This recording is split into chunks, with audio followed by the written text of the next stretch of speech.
Welcome into the best in true crime podcasting. This is True Crime Tuesday. I'm your host, Tim Dennis. Good show today, folks. In fact, I'm excited for this show. I've been excited for this book for quite some time. I'll tell you why. We've got an interesting topic today here. You know, it's said that the love of a mother is the most purest form of love of all. But I'm going to throw a twist in here. The love of that mother can also lead to some extremes. One of those extremes is, what will a mother do in order to keep you safe? What will a mother do in order to, let's say, look after her child, keep her child from harm, or maybe she'll harm her child in order to keep her child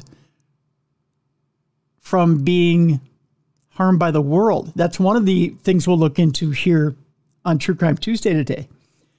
What will a mother do to keep herself safe, her children safe?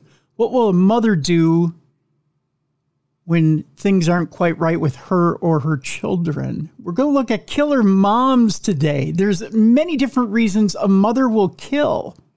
We think of mothers as being nurturing souls. Sometimes mothers aren't so nurturing. Sometimes they kill for different reasons. Amanda Woomer, our guest today, has written quite the fascinating book. This book makes you look at motherhood in whole different ways. And it's funny, you know, women really are way more complex than men. Men are just big meatheads. I'm going to bring Amanda in and we'll talk about this, how men are just big meatheads and women really are the more complex sex among us. They really are the more complex gender among us. Writer, anthropologist, and dark historian Amanda Woomer was born and raised in Buffalo, New York. She is featured writer for Haunted Magazine, The Morbid Curious, the creator of the all-female paranormal journal, The Feminine Macabre. We'll have to bring her back for our paranormal segment and do some paranormal stuff. And she's the curator of the Traveling Museum of Memento Mori. She is the author and co-author of nearly 20 books for kids and adults, including Harlots and Hauntings, The Art of Grieving, and A Very Frightful Victorian Christmas. You can follow her spooky adventures at spookeats.com and on Facebook, Instagram, and Twitter. You can also find The Feminine Macabre on Facebook and Instagram. We'll have links in the description of this program where you can follow her. Let's welcome her in for the first time on True Crime Tuesday, Amanda Woomer. Amanda, thank you so much for being on the program today. Thank you so much for having me. I'm excited to be here, a little nervous about the subject material. Hopefully the listeners are ready. Oh, don't be. And by the way, I'm going to hold up the book so people can see it. It's for the people who are watching us on video.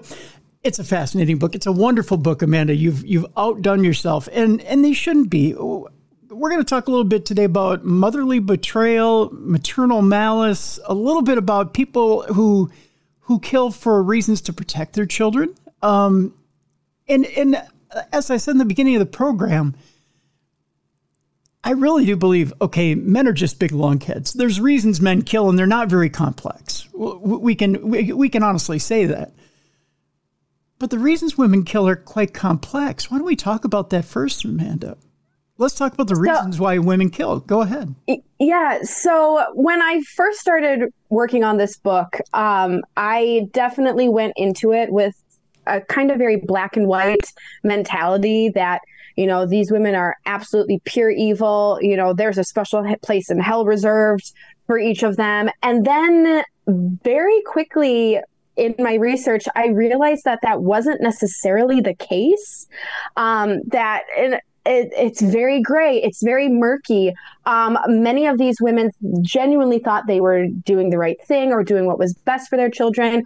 Or in other cases, they knew that they were a danger to their children and they desperately sought out help and just somehow fell through the cracks.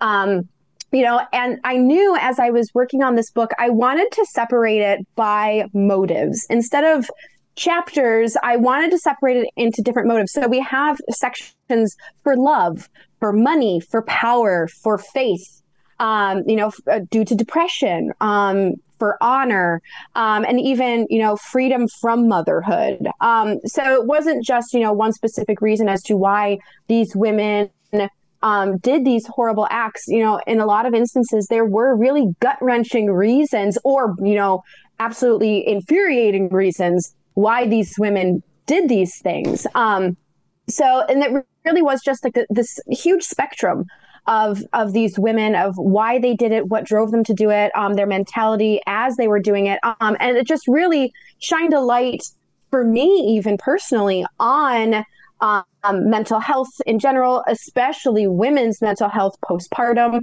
that I didn't even think about. And here I am, like, I have a child. I've gone through the pregnancy and the early childhood days. And even I wasn't aware of this. So if I wasn't aware of this, the general public isn't as well. So I really feel like this book is important in the sense that it hopefully will inspire conversations surrounding women's health, both mental health as well as postpartum health, that we really aren't allowed to talk about in society nowadays.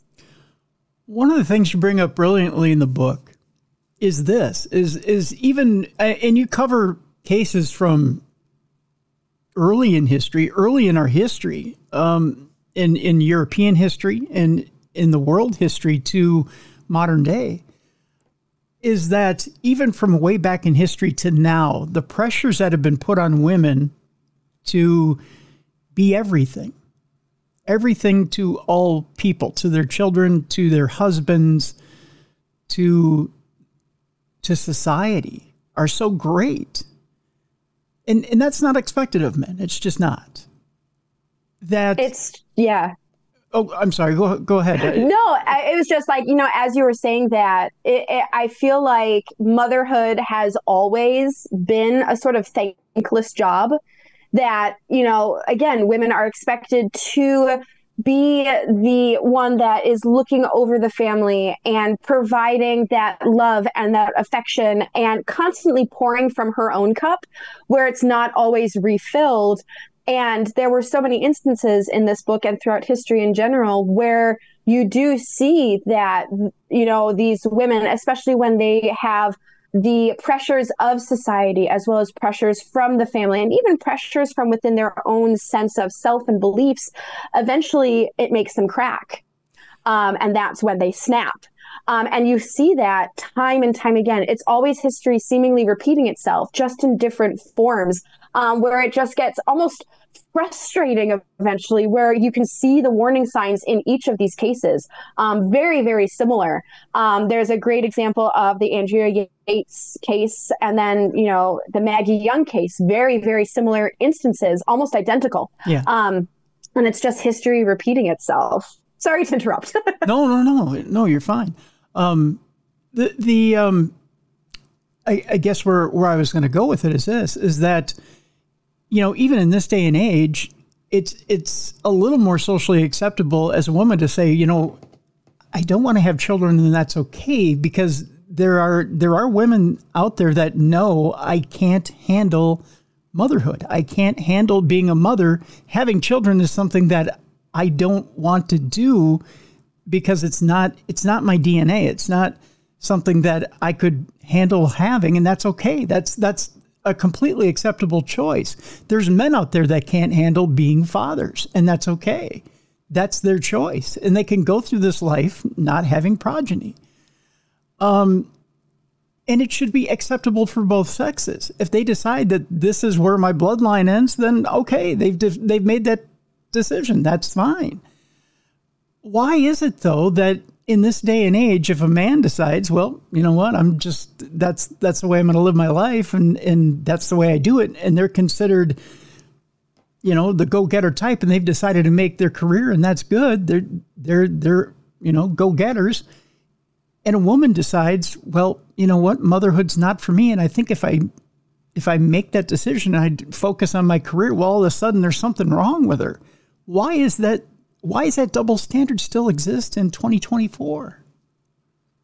I mean, I hate to be like that person that goes right to like just misogyny and the patriarchy, but I feel like that's kind of where it stems from. I think a woman's role has, for centuries or millennia, always been your job is to reach adulthood, get married, and start having kids as quickly as possible and as numerous as possible.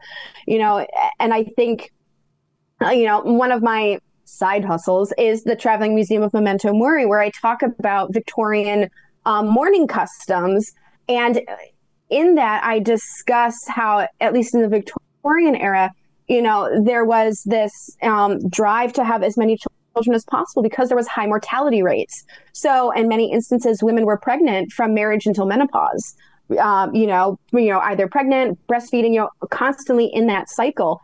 And I think that a lack of desire to want to have children, or that that threat of infanticide or filicide, especially in the Victorian age, was painted as a mental illness. Of course you would want to have children. Of course you would want to, get married and start a family.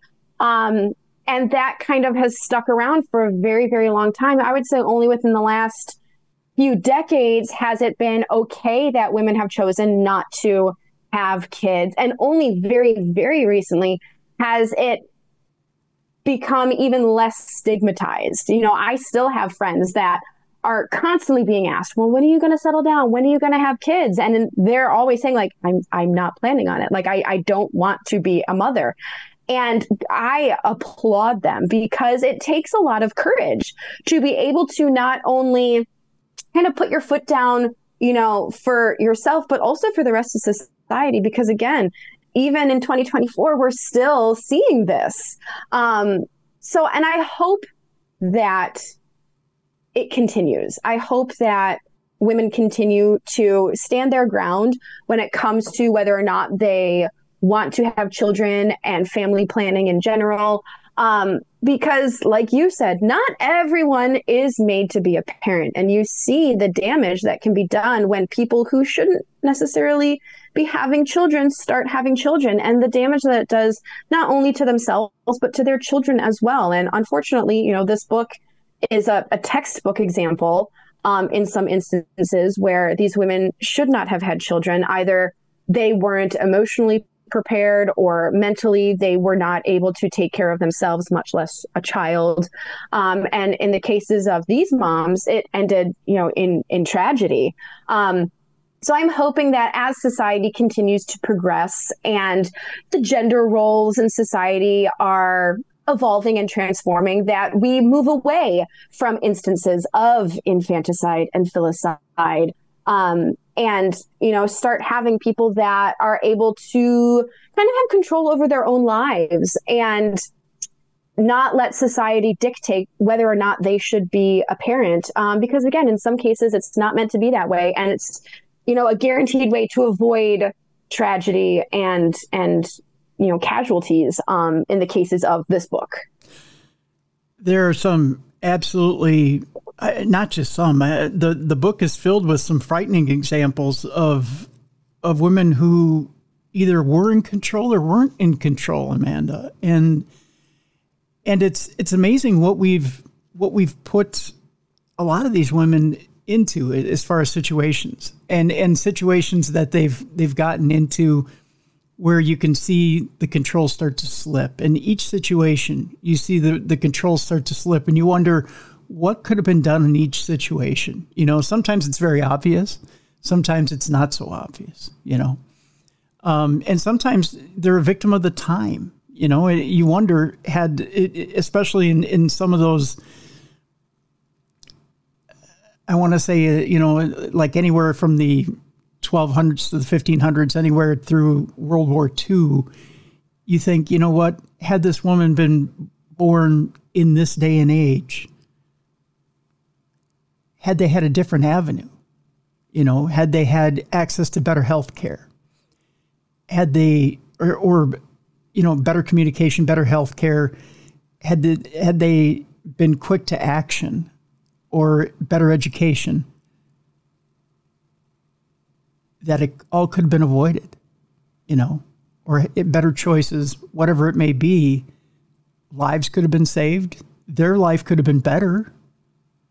And all of this could have been avoided. Although you look at the very last case in the book is the one of Casey Anthony. And although I don't want to skip ahead and throw the baby out with the bathwater, to use a very bad cliche here. I know. Yikes. I know. Sorry for that. But even in this day and age, we still have, even with all the resources at hand, we still have cases that come up such as Casey Anthony. And I guess my question before we go to break is a complex one, and that's this. In this day and age, we still do have mothers that are not ready. We still have mothers that do have issues that are running into these same problems. So let's bring up Casey Anthony before we go to break. I want to bring up that particular case. Tell us a little bit about Casey Anthony and her case to lead into, and then I have a few questions about her. Tell us a little bit about Casey Anthony first. Yeah, so for anyone that's unfamiliar with the case, it was definitely a polarizing case. I think I was in high school when it was happening, and I remember watching the trial because I was one of those teenagers that just did that. But basically, Casey had a little girl named Kaylee, and she ended up going missing for a while. And while Kaylee was missing, Casey was doing weird things for a mom whose child was missing. She was seen out partying and drinking and having fun with her friends. She got a tattoo that said "Beautiful Life." Just things like that people were kind of taken aback that if your child is missing, you would be out looking for her, not, out at the club, out partying. Eventually, Kaylee's remains were found. And there was the debate, did Casey do this in order to kind of free herself from the constraints of motherhood? Because, as a mother of a 4-year-old, there's a lot of limitations on what you can and can't do with your life once you are responsible for a tiny human being. So that was the big argument, that she basically tried to get rid of Kaylee and spun this story of how her nanny had kidnapped her and had taken her away. And then eventually the story changed to, well, her father was abusive. The grandfather in this situation was abusive. And he may have been involved. So to this day, no one is 100% sure what happened to Kaylee Marie. And that's why in this book, we include her in a section called Guilty Until Proven Innocent. She was acquitted. Casey Anthony was acquitted, much to, honestly, the horror of most of America, I would say. The majority of the public believed that she did it. But there was just enough doubt that the jury acquitted her. And so a lot of people are still convinced that she did it and that she is now walking free and she didn't pay for her crimes. Other people think it may have been an accident with the swimming pool where she accidentally drowned and then the grandfather helped hide the body. It's a very tangled web. We still don't know. We have Casey's story and really that's it. No one else really has any evidence, any story to share. So all we really have to go off of is Casey's story, but a lot of her actions during this time speak louder than her words, which make a lot of people doubt whether or not the jury got it right. So we did want to include her in here just because it, again, inspires conversation. I think it's a very timely case. It's one that a lot of people in their 30s and 40s and 50s, they remember it. It was a huge trial. It was something that kind of captivated the public for a long time, and it didn't have the end result that we wanted. We didn't really feel like Kaylee got justice in a way. Yeah. You refer to in the book, and you've referred to it here, the interview where Casey accuses George of molesting Kaylee. And in that, I believe George, didn't he take a lie detector test and didn't do so well on it, if I remember right? Yes. And it's like, you take the polygraph test, take it or leave it for what it is. But right. I personally do think that he was definitely somehow involved in it, just because there's enough red flags going off to definitely think that he's at least involved somehow, whether it was 100% how Casey claimed, or if there was more to it as well. Even with that, I'll say at the very least suspicious evidence, at the very most damning evidence that he's somewhat involved, that it can take some of this light or shine off of Casey. As you point out in the book, Casey is still one of the most hated women in America. Even a decade later, people look at her and say overwhelmingly they think she's guilty. Now, again, that has to do with that demonization of women. That people are quick to, when a woman's involved in a crime, especially with a child, it's their own child, they're quick to want to believe that it's the woman wanting to turn on the child. I struggle to want to, in my head, want to reconcile this. Why is this that we want to think, well, it has to do with filicide or infanticide? Why do we think in our head, well, it has to be the mother turning on the child? I think what it is that the concept of a mother turning on her child and potentially ending their life, in our minds, it goes against nature. Naturally, a woman should want to protect and nurture and save their children. So if there's ever any inkling that a woman is going against that, there must be something wrong with her. And I think, again, there's that spectrum of after you have a baby, some women have the baby blues. They have postpartum depression. Sometimes it evolves into postpartum psychosis, which is even more dangerous. We have this spectrum. And so often women are told, you should be happy. You have a healthy baby. You have a healthy child, and not all women are happy after having a child. Then you throw in, those sleepless nights, questioning whether or not you're doing things correctly, the strain, the stress. Again, it doesn't seem natural to outsiders looking in. So I think we're very quickly, when a woman goes against her, the role that she should be playing, it's very easy to see her as the villain and to, paint her in a certain way. And I think that is really, Casey Anthony is a prime example of that she was a young woman that was partying and getting tattoos and seemingly having fun while her child was missing. That doesn't seem normal. That doesn't seem natural. And one thing I tried to do, not just with the Casey Anthony chapter, but with all of them, was here are the facts. I'm not trying to convince you one way or the other, especially in the case of Casey, because she was acquitted. Mm-hmm. Here's the evidence. Here's what we have. Here's everything that we know. You come to your own conclusion. And unfortunately, despite the fact that, she was acquitted, I feel like people and the public are almost a worse conviction than a jail sentence because, again, she is still one of the most hated women in America, like you said. And I don't think that's ever going to change. Yeah. Tell you what, we're going to take our break. When we come back, I want to focus on not just postpartum depression. I want to focus on trauma. Melissa Drexler, who's known as a prom mom, I want to talk about her when we come back. That case is absolutely fascinating.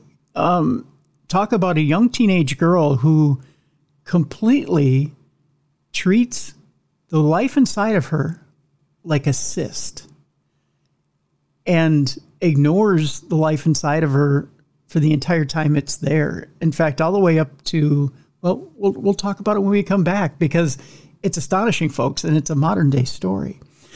Also, when we come back, I want to talk about the fascinating story of Magda Goebbels and the complexity of Magda Goebbels. Her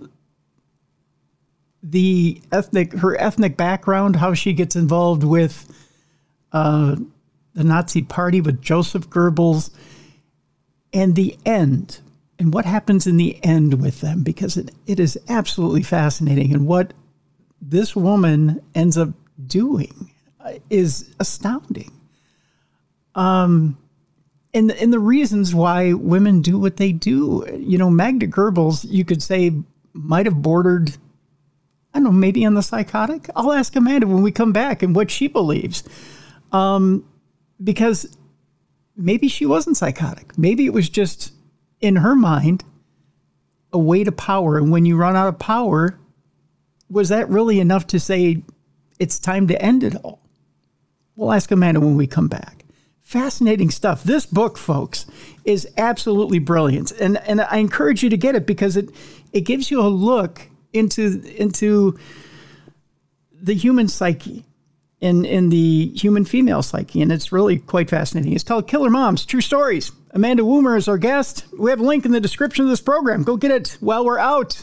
When we come back, more about these killer moms. We'll talk about Melissa Drexler, Magda Goebbels, and more right here on The Best in True Crime Podcasting. This is True Crime Tuesday.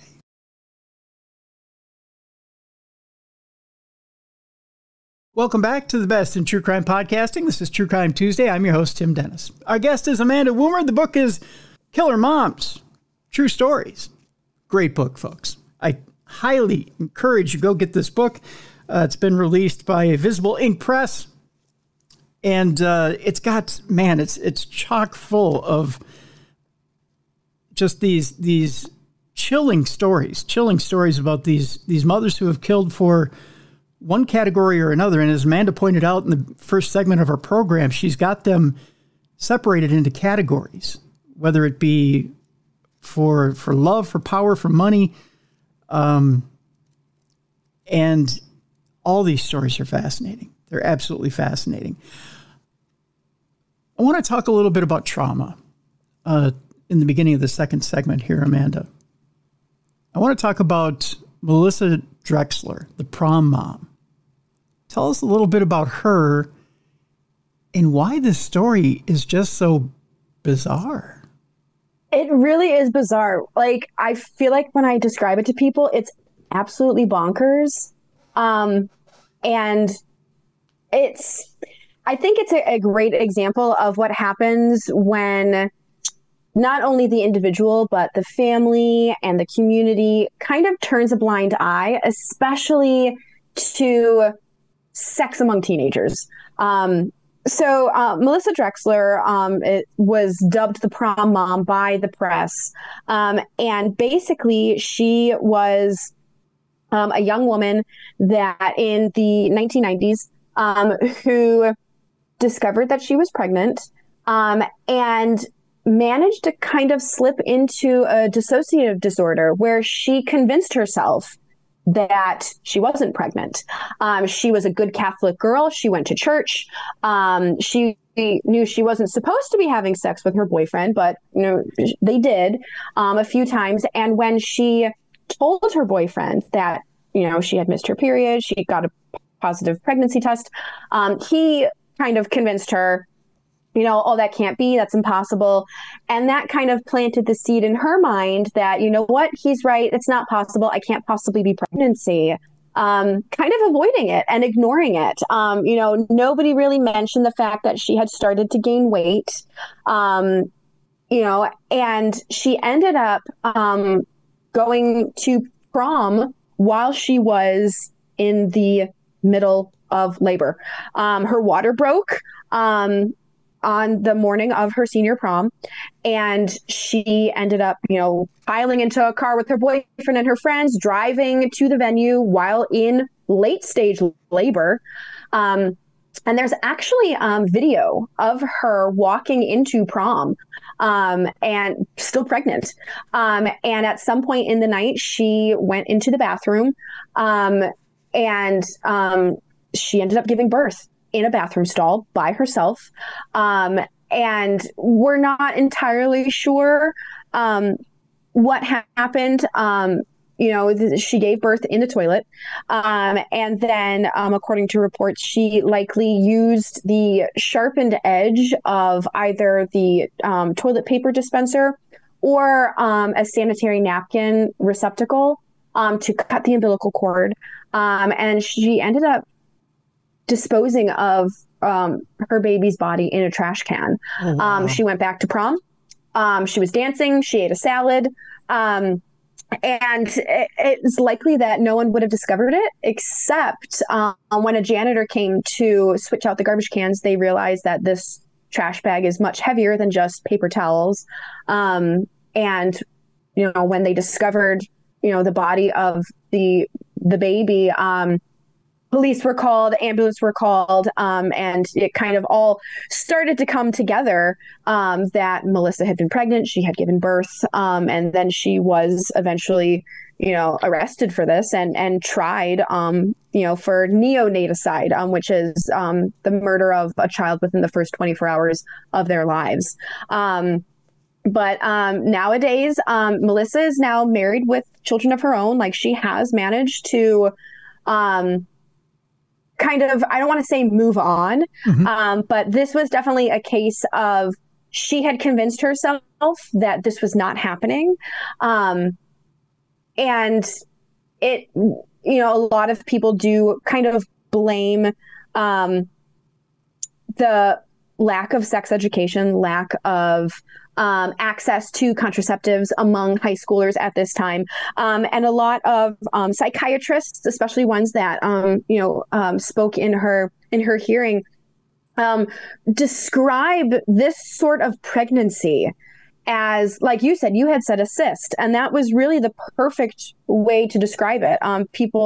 Psychiatrists described it as they would see this as a foreign object growing inside of them. So when the child is born, there is no love, there is no affection. It's almost like popping a pimple or extracting a cancer from you. This foreign object that is not supposed to be inside of me is now gone. It's now out, which is a very cold and callous way of looking at it. But this is, this happens.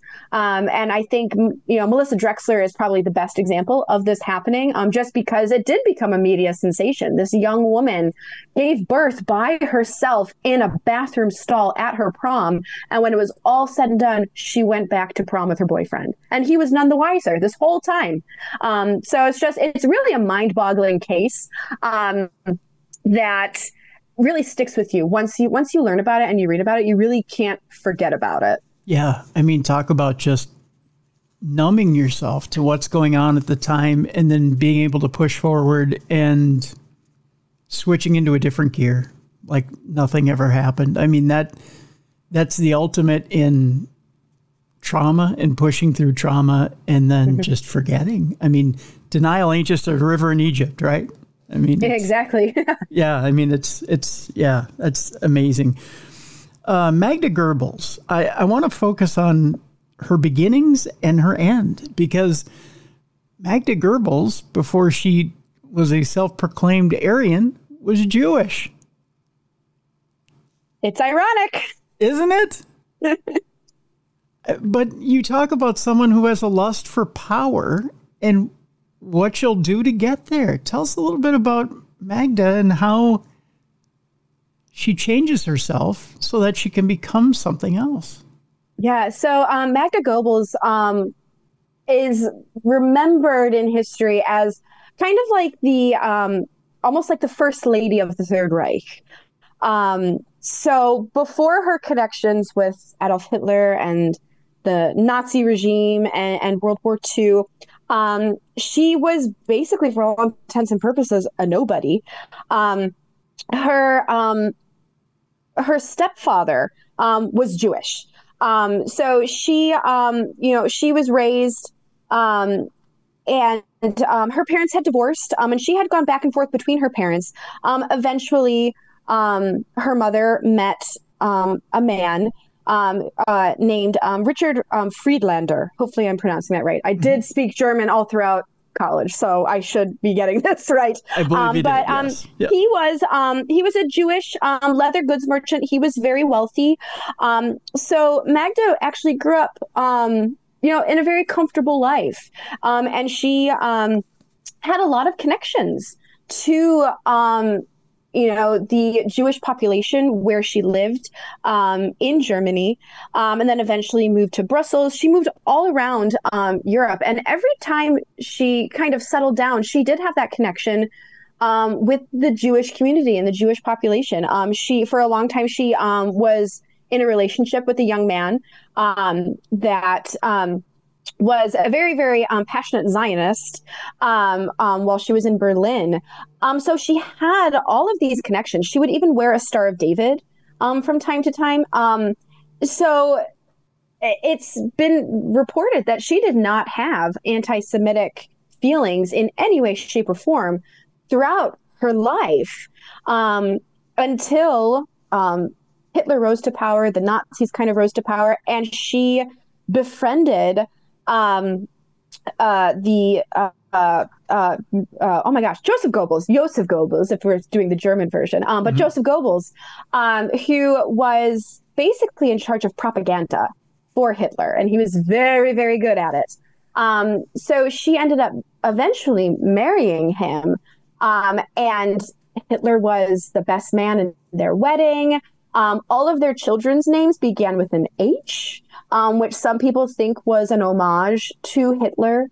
That's never actually been confirmed or denied, but it is interesting. So it's peculiar that not only did Magda not have anti-Semitic tendencies, but she had love and affection for Jewish individuals throughout her life, much like her father figure. He was technically her stepfather, but he was that father figure from a very, very young age.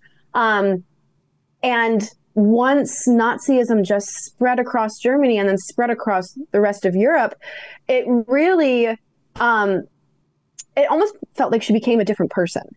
I personally feel like she was used to living in comfort and luxury, and marriage to Goebbels and having Hitler's ear was a way to kind of guarantee that she would maintain that comfort and that luxury. And as the years progressed and as World War II progressed, she really was kind of the first lady. Hitler did not, marry until the very end of his life. Right. And so he saw Magda and Joseph and their children as the perfect picture of the German family, the ideal German family, the ideal Aryan family. And in the end, I don't think anyone was really willing to give that up. And it took a deadly turn. It's suggested in the book that, well, not only suggested, but it's also part of history that both Joseph and Magda had affairs, multiple affairs. Do you think or even speculate or know for a fact that maybe Magda had one of those affairs with Hitler himself? I don't know. I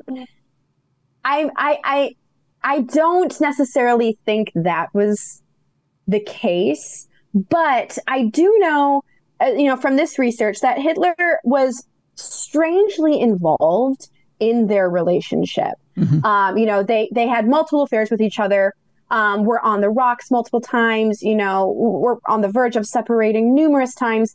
But I think because Hitler had painted them as that family, the perfect family, he was not allowing them to kind of act on their emotions. And, sometimes people grow apart. Sometimes you realize this isn't a union that is really meant to last. Let's go our separate ways and wish each other the best. That was not an option at all.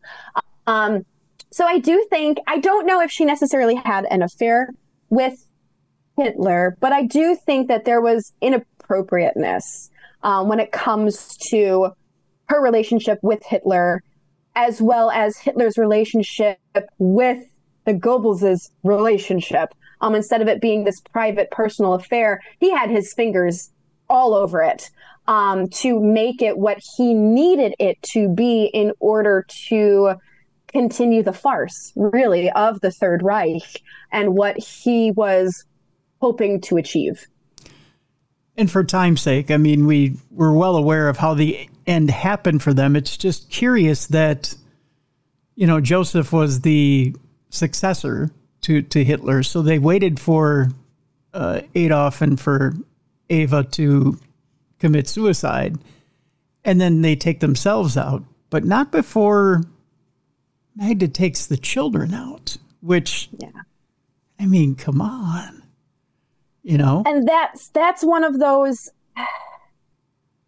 I personally think, from doing the research and reading a lot of like her letters to her grown son from a previous marriage that was away, I do think that this was one of those instances where she truly, genuinely believed it was the best thing that she could possibly do for her children in that moment.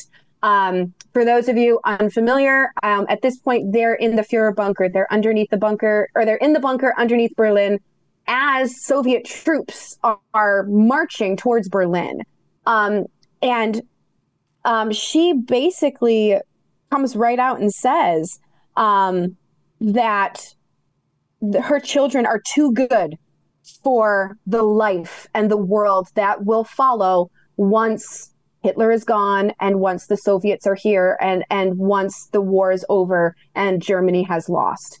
She fears what would happen to those children of Joseph Goebbels, Hitler's, right-hand man.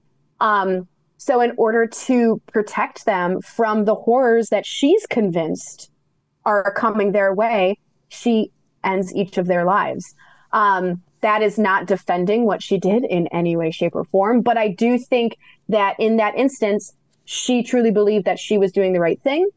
And I don't necessarily think there was any psychosis or anything like that. I think she was so wrapped up in the cult mentality of Nazism that she could not imagine a world beyond that, much less a world that would be kind or safe or good for her children that were the results of the Nazi party.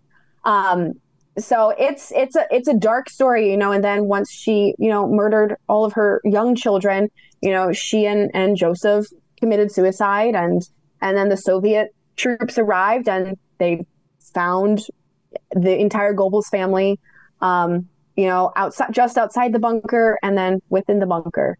So it really is one of those gut-wrenching, there's so many gut-wrenching stories that come out of World War II and the Holocaust. But this is an interesting one because this is a woman that seemingly had everything, and she, was at the peak of her power and, was kind of, her hand was forced in a way to take it all away herself, which is, it's powerful stuff, good or bad or otherwise. Speaking of World War II, we have time for one more here. You have fascinating stories here, Amanda, from cover to cover. I want to stick with World War II because there's one here of a woman who kills both for the safety of her child and at the same time is killing for money. There's a double-edged sword here. We're talking about Leonarda, I believe it is it Cianciulli or Ciulli? Cianciulli, I don't know. Cianciulli, I believe it is. Cianciulli, if I remember my Italian. We'll call her Leonarda. Leonarda, yes. She's also known as is it the soap maker of, I'm trying to remember. Correggio? Yes. Maybe. There you go. Yes, the soap maker, which is horrifying. Yes, that is horrifying. Her story is absolutely, and we both have a paranormal tie here. She's also known as an astrologer. She dabbled a little bit in witchcraft. She also had a little bit of a tawdry reputation in one of her original towns. I'll let you tell us a little bit about her. I'll step out of it. She was born and raised in Italy, I believe, right? Yes. Okay. Yeah. So Leonarda Cianciulli, maybe. I apologize to anyone who speaks Italian. I think you hit it better than I did. Yeah. Okay. We'll say I'm better at German than Italian. But she was born in 1893. And she had really a very difficult life from the very beginning. It said that, she was abused as a child. She was raised in poverty, and it said that her mother physically and verbally abused her. And she was actually told by her mother that she was brought into the world by the devil and nothing but evil could come from her life. Um, so if that's kind of the groundwork that's laid into you as a small child, you're kind of almost doomed from the start, and doomed to fail in a way. Um, she suffered from, or she experienced epilepsy, which at the time, especially in her hometown, which was a rural mountainside town, it was considered to be a form of, demonic possession if you suffered from epilepsy. So this only kind of continued to add to this mentality that, she was evil, there's something wrong with her. And then as she got older, she definitely had a rough reputation. She had very loose morals, to say. She threatened a woman with a knife at one point. She was arrested on several occasions. Um, so um, she definitely had kind of like a rough patch in her earlier years. And then eventually she did become very interested in the occult. She would go to Romani fortune tellers and they would tell her her fortunes. One in particular said that in your right hand, I see prison, and in your left hand, a criminal asylum. And that's something that I don't think she ever really necessarily forgot. Eventually, she got married. That didn't really stop her from kind of her more bawdy ways. But she experienced a lot of loss as a mother. She had 3 pregnancies that ended in a miscarriage, and 10 of her children died as in childhood. Wow. So in the end, only 4 of her children actually reached adolescence, and her absolute favorite one was Giuseppe. Um, and as World War II arrived, she became concerned that Giuseppe would be called off to war, which was a very valid concern of hers. And so, because of this, she started having this belief that if she killed and kind of found blood sacrifices, she could protect Giuseppe. And that's pretty much what she started doing. She ended up basically luring in 3 women that were her neighbors and convinced them to either, I found this job for you in this town, or I found this man for you in this town. So they would have kind of an alibi in a way. And she would end up murdering them. And in the process, as the story goes, and this is all very allegedly because she wrote this down in a book while she was in prison. And some people have argued that she created this story in order to be able to plead insanity. So take it for what it is, but it makes for a heck of a great story. But basically it goes that she took the blood of her victims and would bake cakes and cookies and breads and give them to Giuseppe as well as her neighbors. And she would take the fat from her victims and make soap that she would then gift to her neighbors and sell in her shop. And she did this 3 times. Three older women, more mature women. And eventually, obviously, she did get caught. And it's interesting because there used to be a museum of criminology in Rome where you could actually see like the hammer and the knife that she used, the cauldron that she supposedly used to like cook her victims down. It's really a very gory tale. So if you do read it, it does go into detail and stuff just because Leonarda went into so much detail. So luckily we have all of this information that she provided us. But she at first played very like hard to get in the trial, but then eventually the authorities believed that Giuseppe was also involved. And the minute that Leonarda believed that Giuseppe was in danger, she did kind of admit to what she did. But she ended up spending the rest of her days in an asylum. She was not allowed to work in the kitchens, though. That was very a pointed detail. And she ended up dying of a brain hemorrhage in 1970. So she kind of lived out the rest of her day. Some people do think that her death may have been caused by the caustic soda vapor poisoning, which is what she had used to make the soap. So ultimate justice in the end, I guess. But the story of Leonarda and those three victims, and just making the cakes and cookies out of their blood and the soap from their fat, this is some Texas Chainsaw Massacre stuff happening. But it happened, in Italy during World War II for a woman hoping to save her child and willing to do literally anything in order to protect him. Ed Gein before Ed Gein. Mm-hmm. That's right. Giving him a run for his money. Right. That's amazing stuff. Amazing stuff. Well, Amanda, again, you have, and there's another story in here too that we didn't have time for. Sylvia Moraz, having to do with Santa Muerta. I mean, there's stories in here that will curl your hair, will fascinate you, will make you think twice about whether you want to go over to somebody's house for dinner. I mean, stuff like that. I mean, I kid. It's a joke. It's a mom joke. Stacy's mom doesn't have it going on. It turns out I've got mom jokes for days here, Amanda, after reading this book.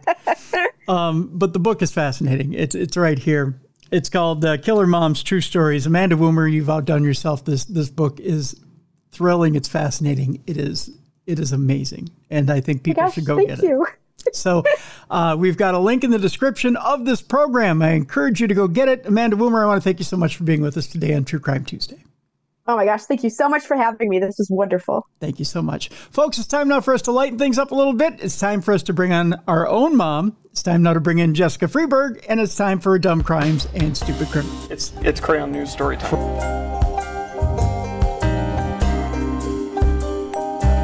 What happened with this dude, Christ Bearer? I heard he cut his penis off and then jumped off a balcony.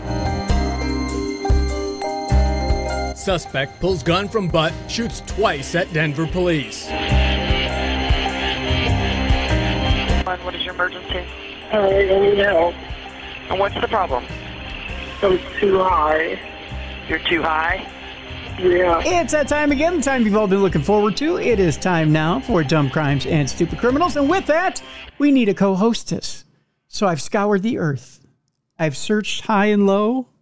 I've gone from continent to continent. That wasn't good enough. And I said, you know what? There's a list out there. There's a list I must check.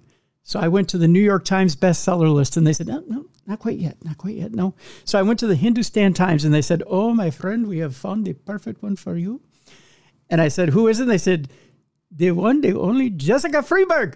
She's number one on our bestsellers list. I said, perfect. Forgive me for the bad accent. There she is, ladies and gentlemen, Jessica Freeberg, Hindustan Times #1 bestseller for her 2 new books.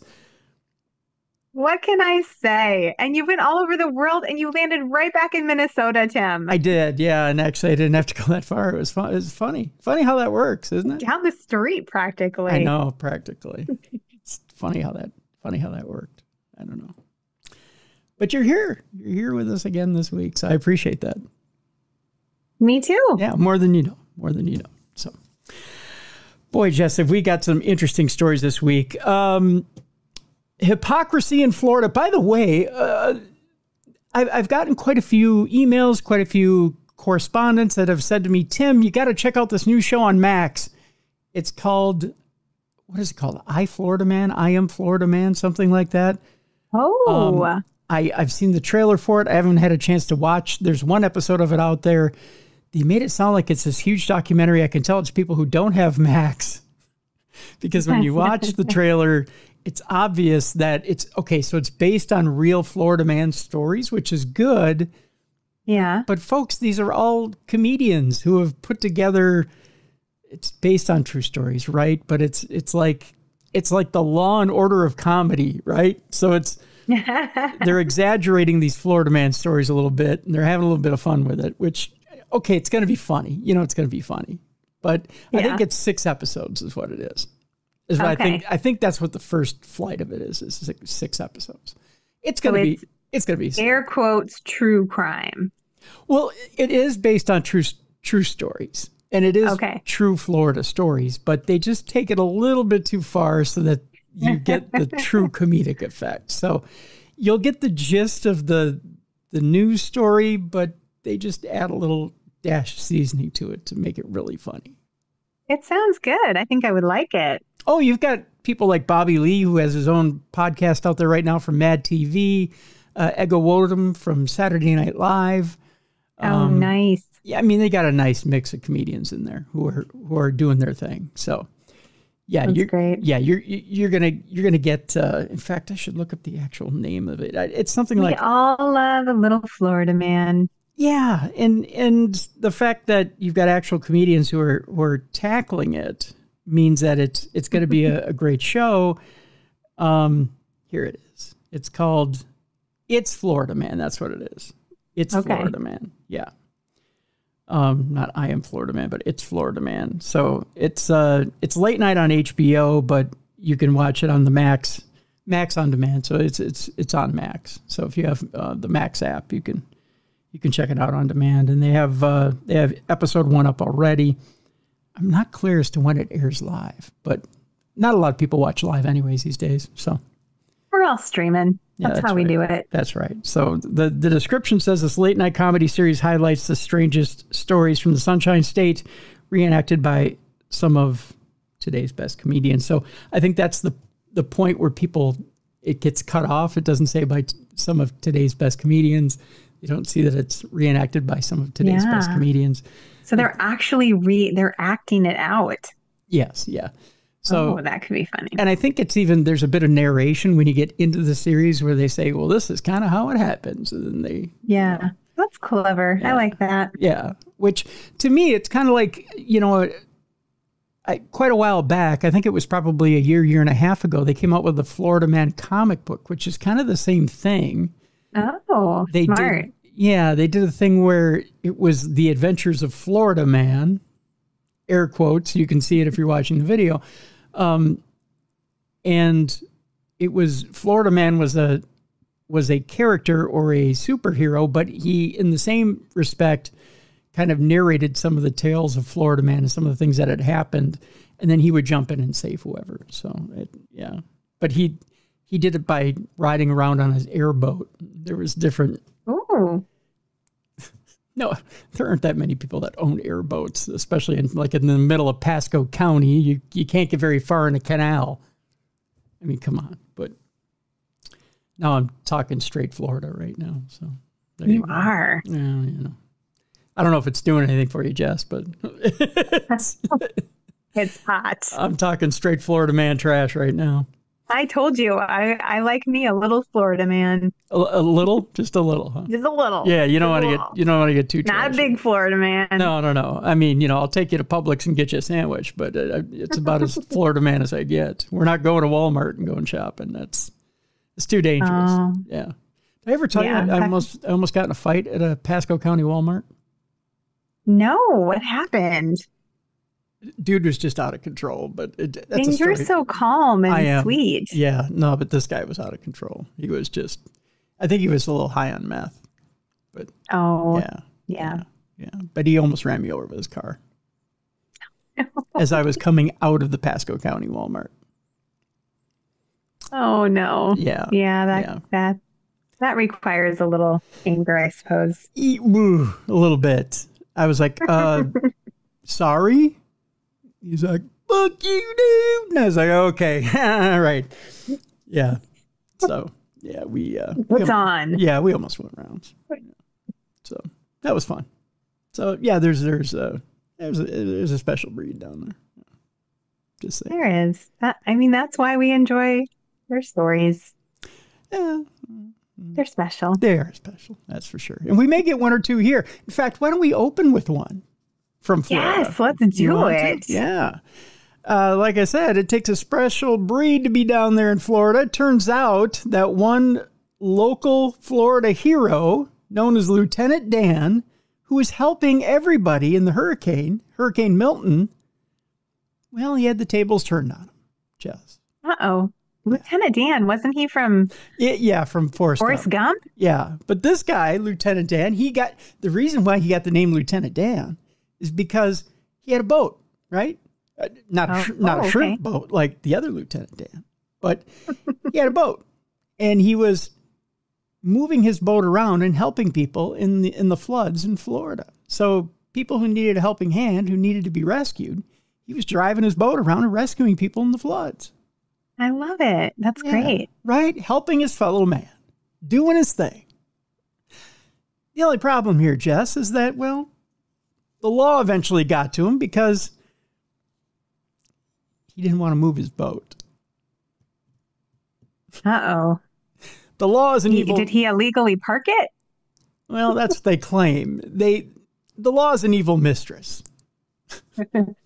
Yes. It loves it when you do a favor for him. It hates you when you decide that you want to just park your boat somewhere and you don't want to move it. I'll explain. A Florida sailor who went viral after deciding to brave Hurricane Milton on his boat has been arrested after he refused to move his vessel over alleged health hazards. Oh boy, this is interesting. Joseph Malinowski, more commonly known as Lieutenant Dan, I know you try to join the two, I'll let you, was arrested by officers with Tampa Police Department on Friday morning. The 54-year-old had 2 outstanding warrants for failure to appear in court and one charge of trespassing in a city park after a warning. Oh, this already is quite colorful. Officers met with Malinowski on Thursday and told him he didn't have a proper record of waste disposal on his boat. Ooh, icky. Ooh. Yeah. Or an accessible marine sanitation device. How'd you like to go cruising on that boat, Jess? I think I'll pass. You know what probably subs for that marine sanitation device on old Lieutenant Dan's boat, right? Probably the same thing that did on my dad's. Bucket. There you go. Or a Folgers can. The same thing that my dad used on the old Lund when we go fishing. Oh, no. That could get all rusty. You could cut your butt on that. Yeah, it did get rusty, and it wasn't fun. I don't know. Then you got to get a tetanus shot and explain that to the doctor. Yeah. Yeah. The memories as a kid are... And then a Folgers can. A Folgers can, yeah. I still, every time I see a can of Folgers in the grocery store, I cringe. Yeah, I don't drink Folgers these days. I drink Dunkin' for that reason, because when I see the Folgers can, I have to go run to the bathroom. You like bad memories. Yeah, well, that and I'm just saying, I might have got a cut or two off that deal. I wince. That's all I can say. By the way, Lieutenant Dan was ordered to move his vessel out of the Bayshore Linear Park after officers said his boat posed a public health hazard. But the vessel remained at the site on Friday morning. Would you like to see a picture of Lieutenant Dan? I can show you. Yes, please. All right, let me... Don't show me the bucket, though. No, I'm not going to show you the Folgers can. Aw, Lieutenant Dan looks like a nice guy. Doesn't he? He looks like he's out there rescuing people. Doesn't he? Yeah, he's trying to do good in the world. Yeah.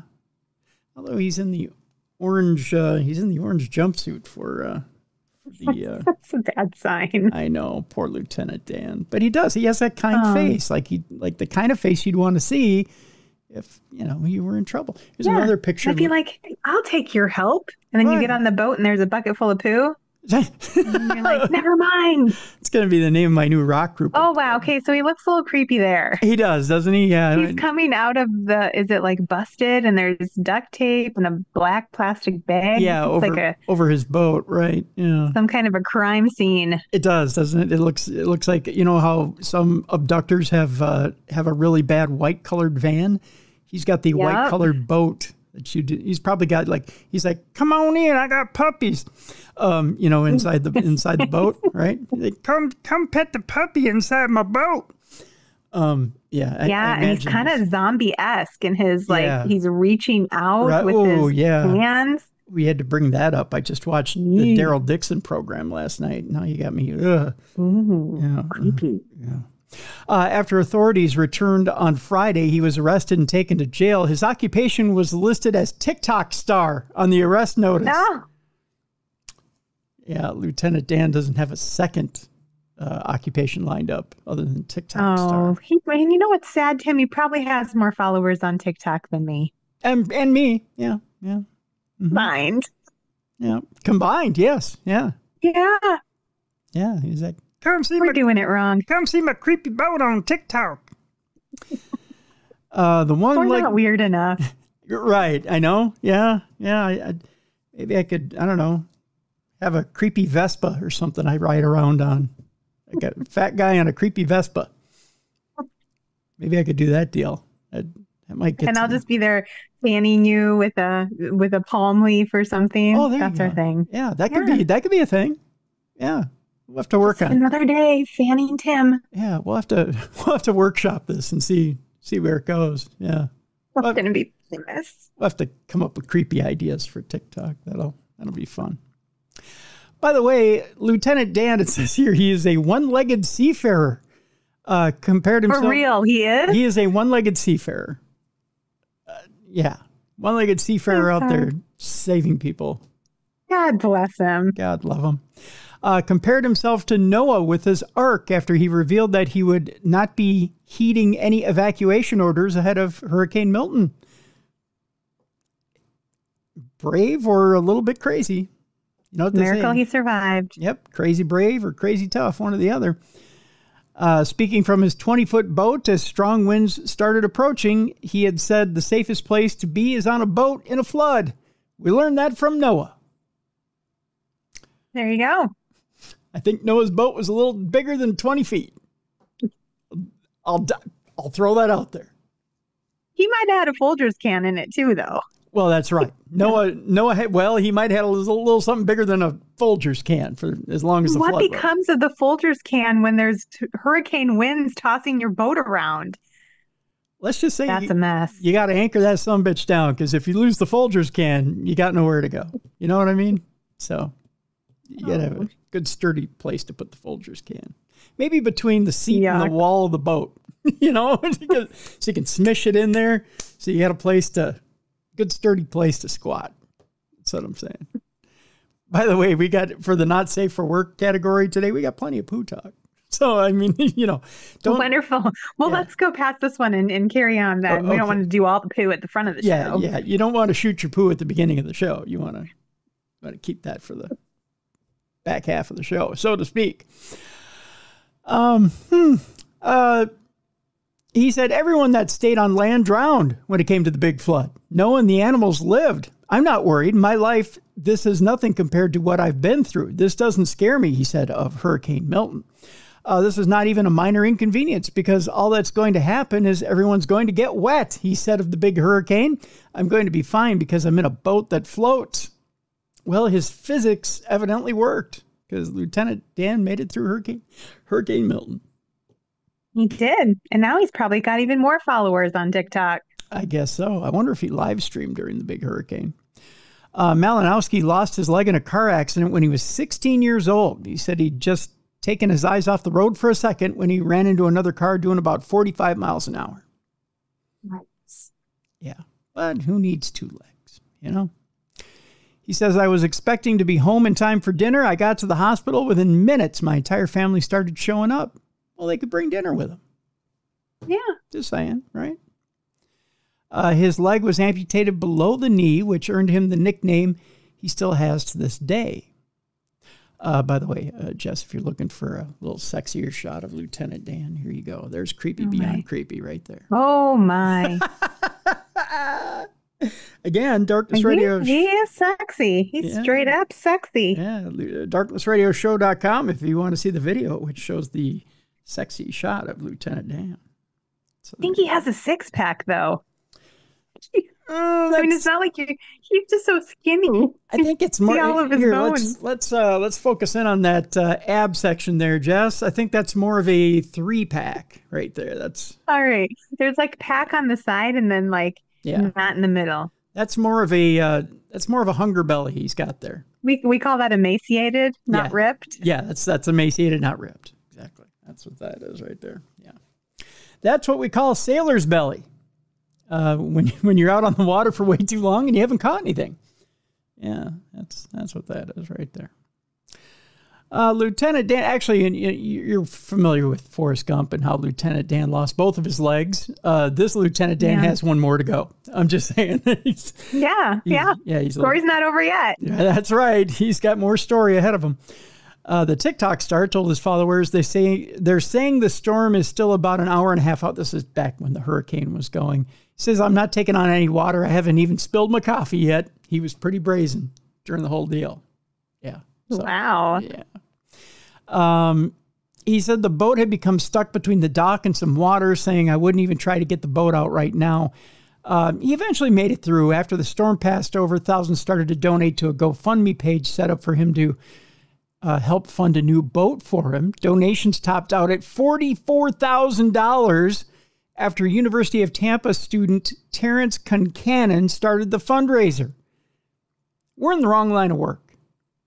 We are doing it all wrong. Yeah, we are.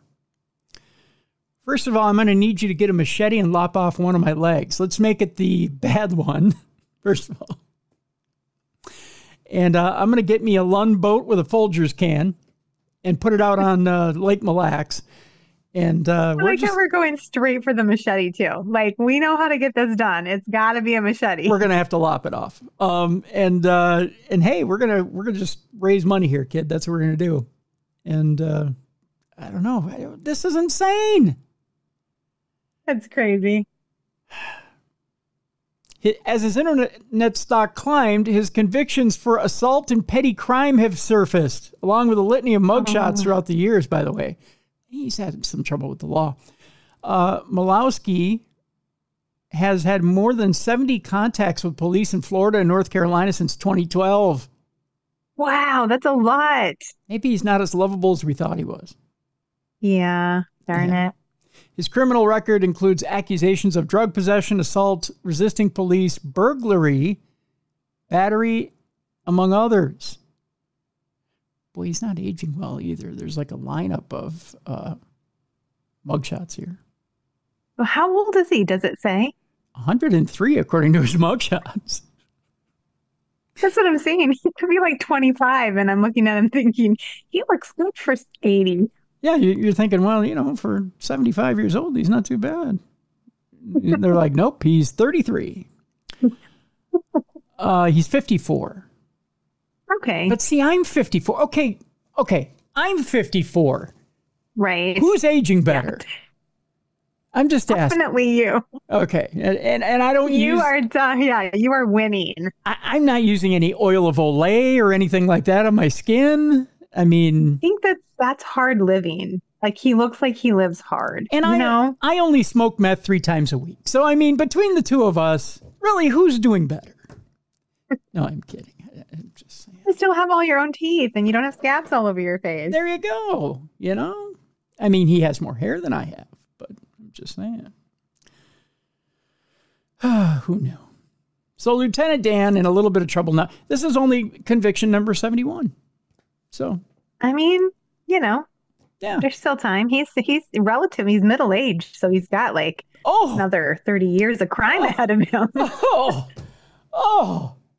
Middle-aged. I just got called middle-aged on the air. Oh, I'm there too. I'm middle-aged right with you, sir. At least you didn't call me a senior citizen.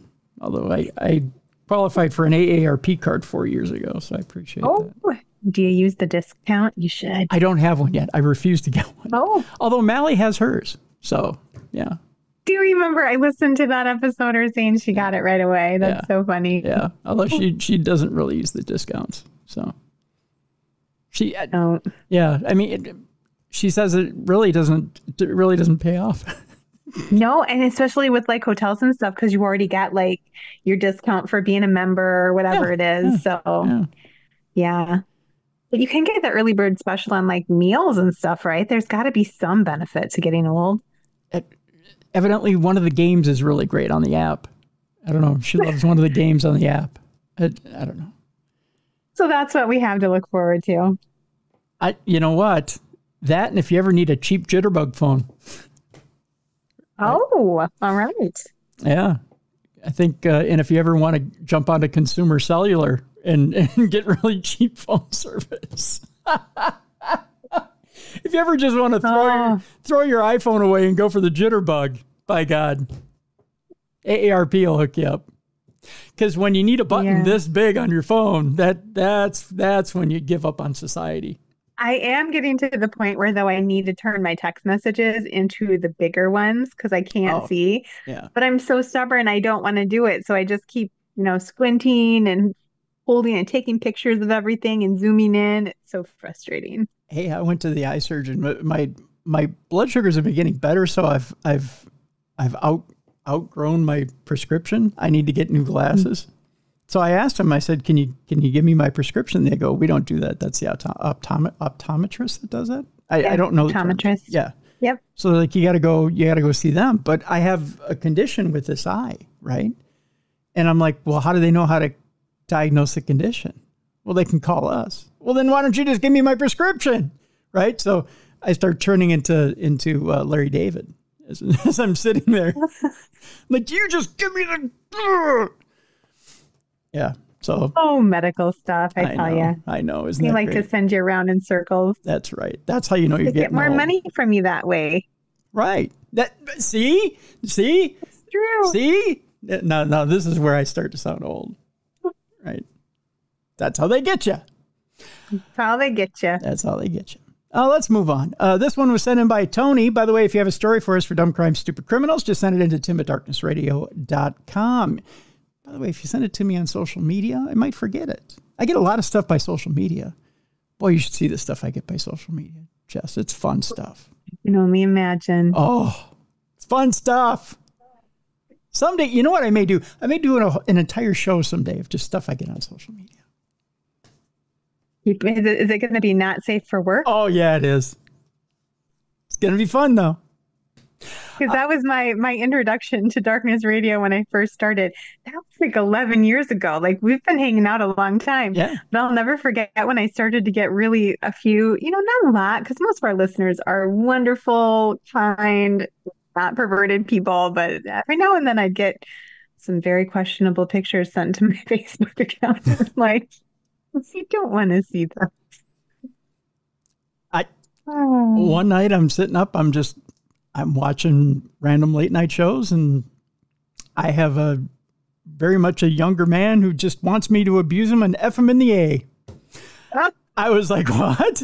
I'm trying to digest my dinner and just watch late night shows and go to bed, young man. I don't know what you want, but I ain't doing that.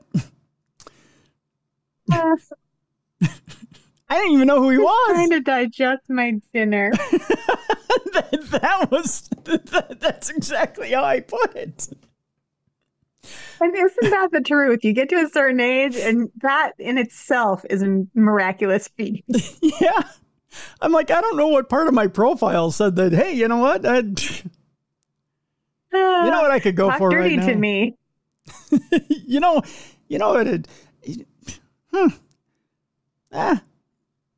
what? Maybe I just look like a friendly old bear. I have no idea, but hey, why not? Anywho. Yeah, don't send those messages to Tim, and no private pics to me. Well, that's a whole nother section. But again, like I said, maybe someday I'll do a show. It's nothing but stuff Tim gets in his social media. That would be good. But here's my rule. If you wouldn't send it to your grandma, don't send it to Tim and I. How about that?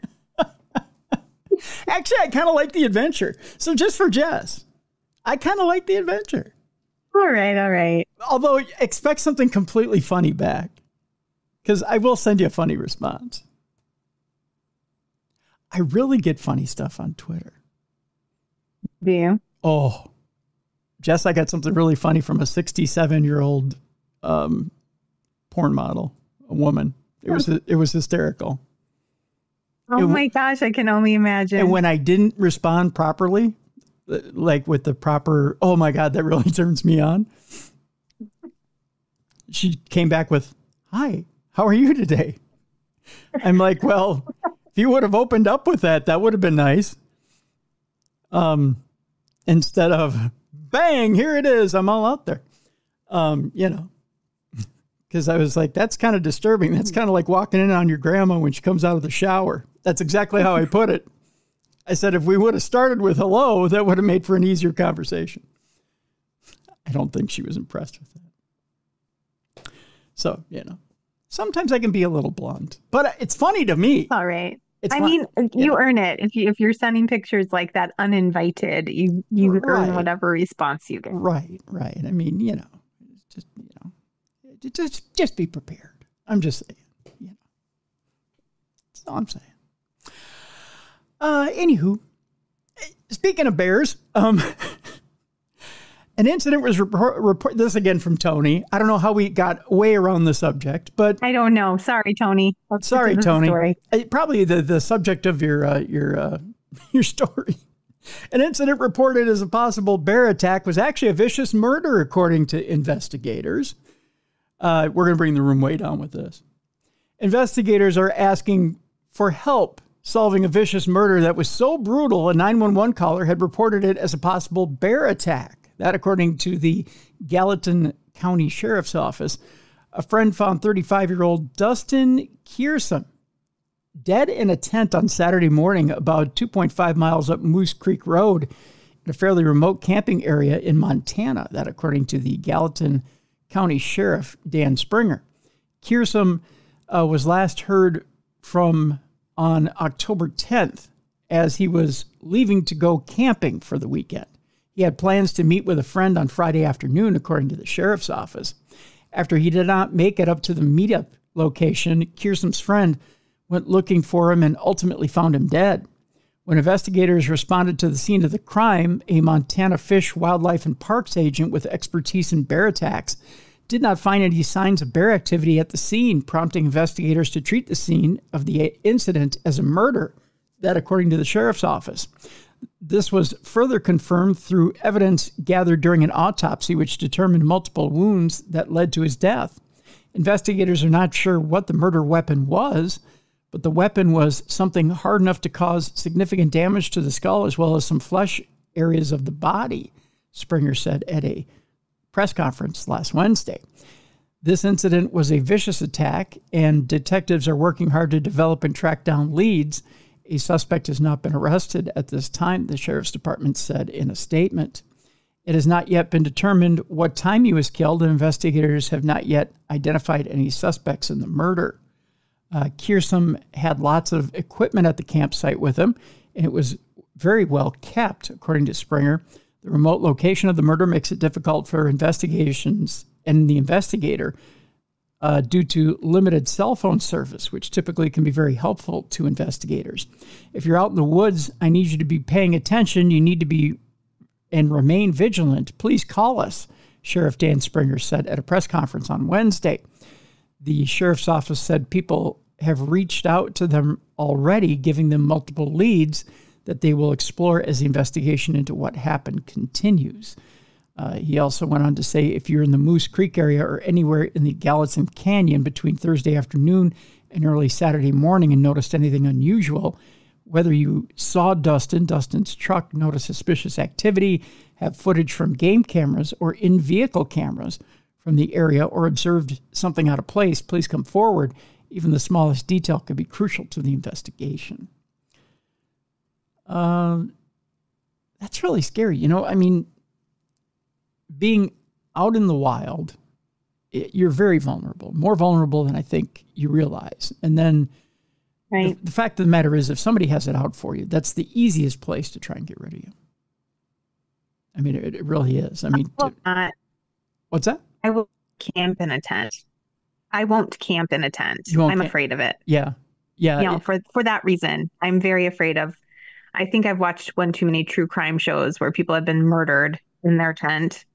So, yeah, well, and the whole just the whole missing 911, yes, books and movies, and there's the strange things that happen in the forest as it is, and then you think about the amount of murders that end up disposing of bodies out in the forest and in water areas and things like that, it's very easy to run across, it's a good way of putting this without sounding callous.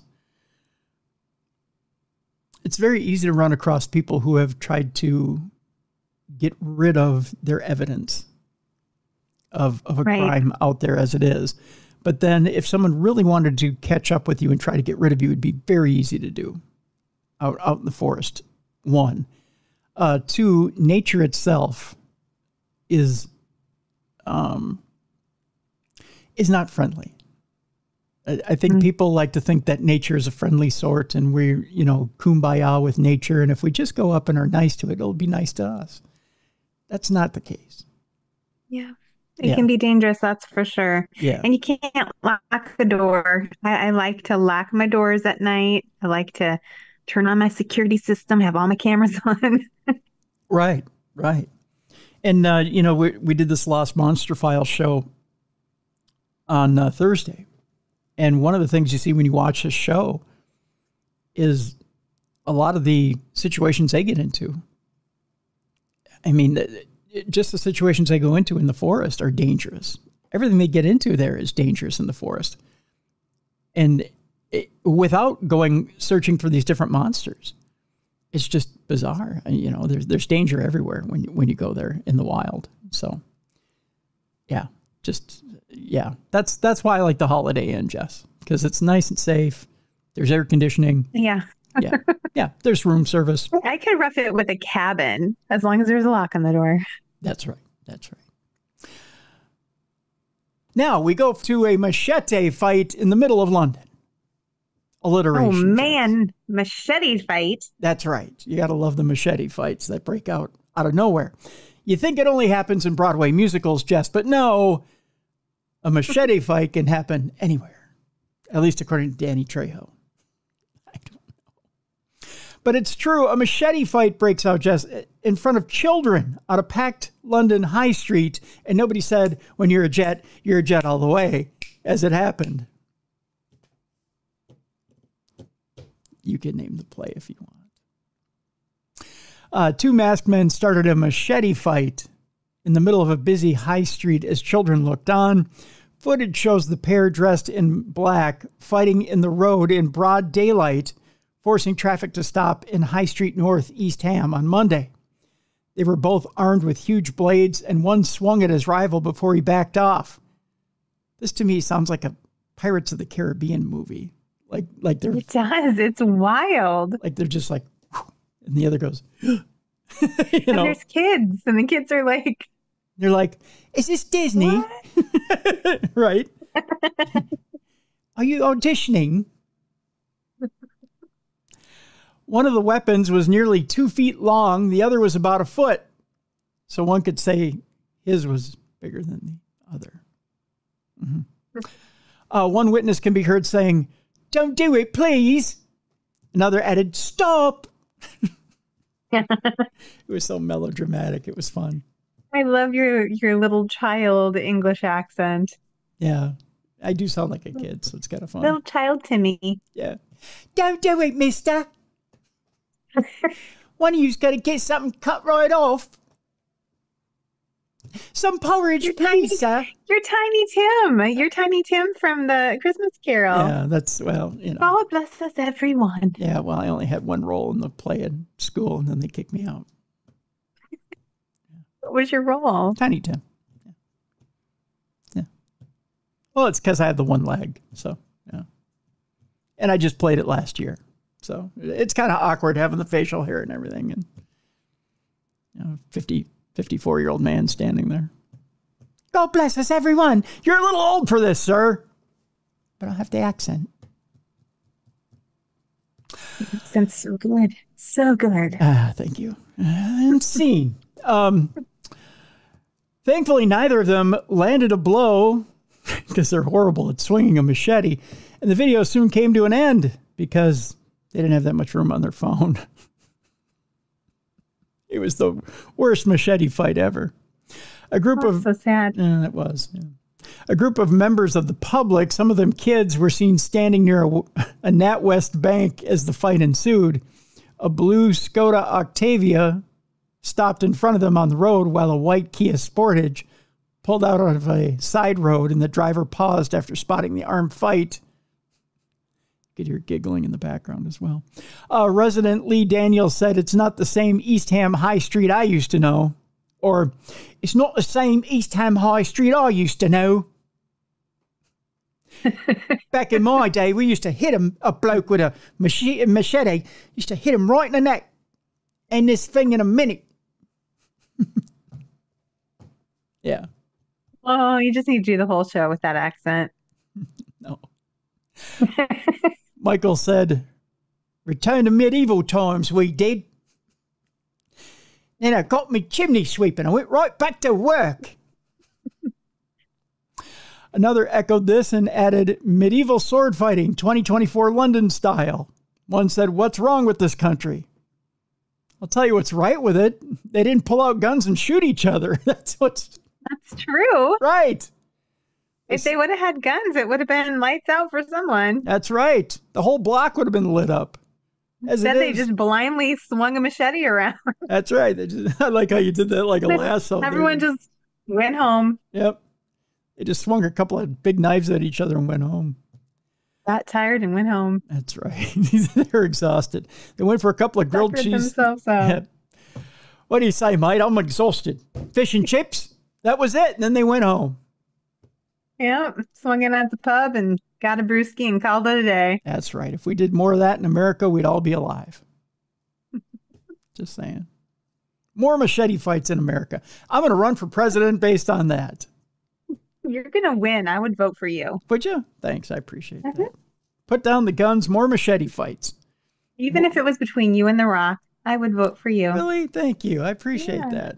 Yeah. So I'm gonna put up machete stations everywhere. That's gonna be my plan. That's how I'm running.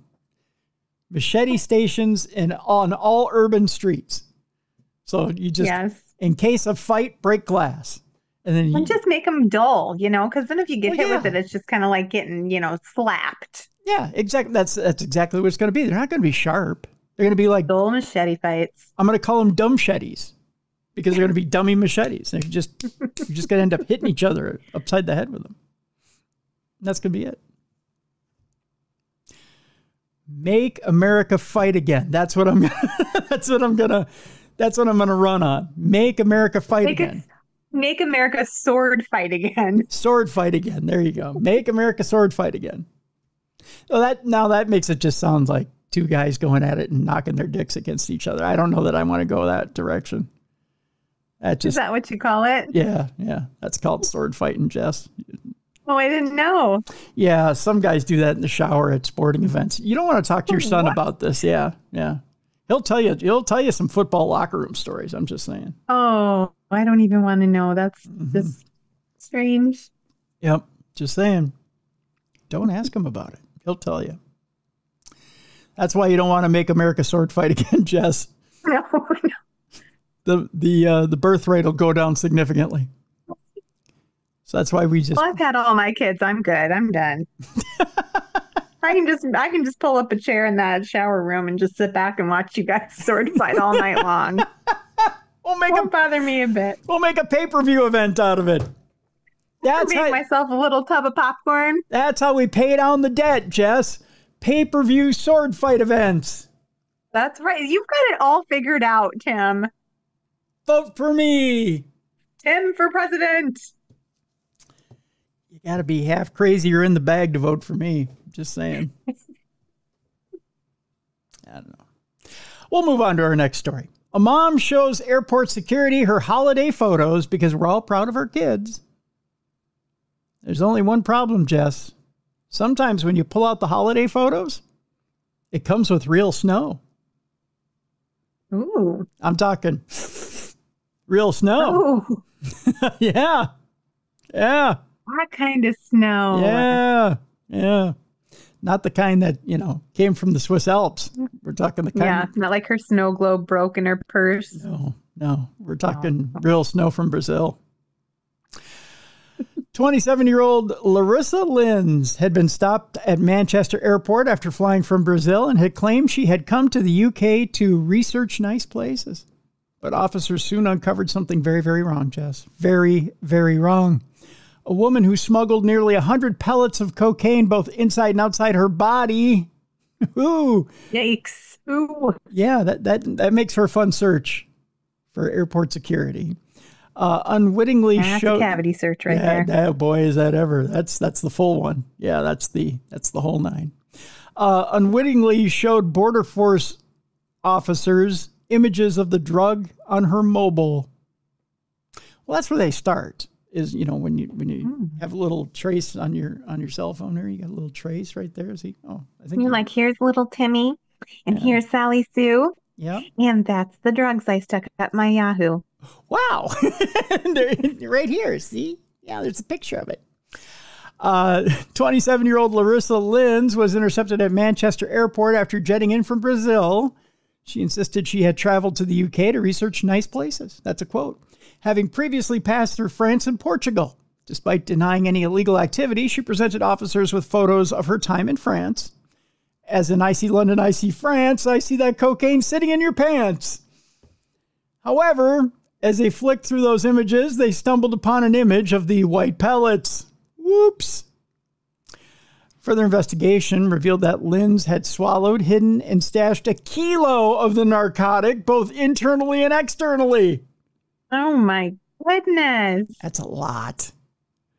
After admitting to being involved in the fraudulent evasion of a prohibition on the importation of a Class A substance, that's a lot to say, she was sentenced and informed she will almost inevitably be deported back to Brazil. After serving 40% of her term, prosecutor David Toll stated that on August 24th of this year, Linz had flown from Sao Paulo to Manchester via France and Portugal, carrying only a small pink cabin bag. She conversed with Border Force officers through a Portuguese translator, stating it was her first visit to the country. She reiterated that she came to the UK to walk around and research nice places, because, sometimes we just jump on a plane and do that. Linz confirmed she had packed her suitcase herself and denied bringing anything illegal into the UK. Mr. Toll said she volunteered her phone to show officers images she had taken in France, and while looking through, officers saw images of white pellets, which were believed to be cocaine. The defendant was arrested, and she told officers she had pellets of cocaine inserted inside her body since the previous day. Might as well be honest at that point, right? Yeah. Yeah. She was taken to Wythenshawe Hospital, where at various stages she passed all of the internal pellets. Oh, gosh. Yeah.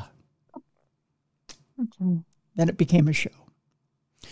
Upon further inspection of Linz, officers discovered additional pellets concealed within her bra lining. In total, if you had to come up with the amount of pellets here, Jess, if we had to give you a number between so many and so many, how many pellets do you think they got off Miss Linz?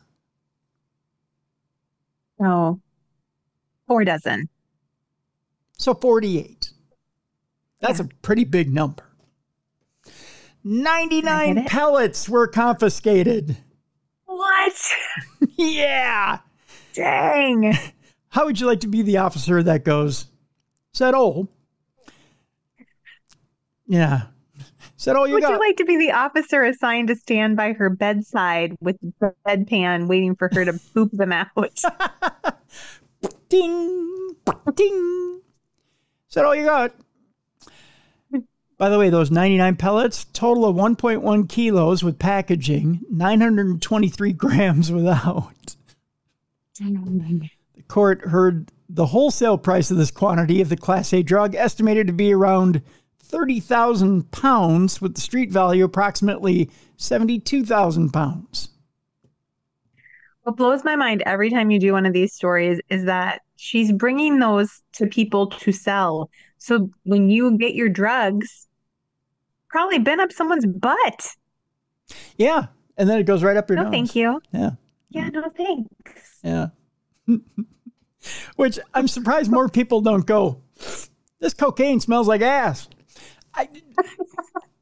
It never, yeah. I don't know. Oh, Yeah. so weird. Yeah. Well, that's just kind of the way the cookie crumbles, I guess. Meanwhile, a dealer has used a drone to deliver fentanyl. Now we have high-tech delivery, just like Walmart. Wow. Yeah, Walmart and Amazon. Yeah. Just saying, there's new ways to do it. A customer died after an aerial drug drop. And now there's felony indictment charges. So if you see a drone coming to deliver your fentanyl, don't just grab it and go, because chances are you might drop dead. Oh my goodness. I'm just trying to wrap my brain around how this happened. I'll tell you. A California man used a drone to deliver illegal narcotics to drug customers, one of whom died last year from a fentanyl overdose. That according to a federal indictment unsealed today. Investigators allege that 34-year-old Christopher Laney used an unregistered drone on multiple occasions to transport and distribute narcotics in Los Angeles County. The 9-count indictment alleges that Laney last year used a DJI brand drone to deliver fentanyl to a church parking lot near his home in Lancaster, of all places, to drop the fentanyl. Hey, you know what? Just gonna drop it in the church. Drive to the church. Pray to God that you get it, first of all. And if it drops in your lap and you don't die, that's a miracle. Just saying. So, church parking lot near his home in Lancaster. There, the drug was picked up by an individual who subsequently provided it to a woman identified as J.K. Not J.K. Rowling, but J.K. In the charging instrument. The woman died, by the way, the following day of a drug overdose, according to the indictment. The DEA's probe of Laney yielded videos recorded by the $1,000 drone showing other aerial narcotics distributions. The videos were apparently seized by the DEA raid of Laney's residence. Agents recovered fentanyl, methamphetamine, and 3 ghost guns, including an AR-15 style rifle. This guy was all up on his technology. He was in a bad way. He had bad plans. Yeah, he did. Laney, who's scheduled to be arraigned, faces a mandatory minimum of 25 years in prison if convicted on all charges, which include 4 counts of using an unmanned aircraft in furtherance of drug trafficking. The drone Laney allegedly used was a DJI first-person view model, which allows the user to pilot the drone via a video feed to goggles. The manufacturer describes the product as a groundbreaking, ready-to-fly drone that lets users of any skill level feel the thrill of immersive flight. Wow. Yeah. And deliver your drugs with it. Is that in the tagline? Yes. And feel like one of the biggest drug dealers on the planet. Even a druggie like you can use this. That's right. Even a low-down criminal like you can fly like an eagle. Isn't that something? Well, you know, they say that Tulsa, Oklahoma is the Florida of the South. Notice the oxymoron I threw in there.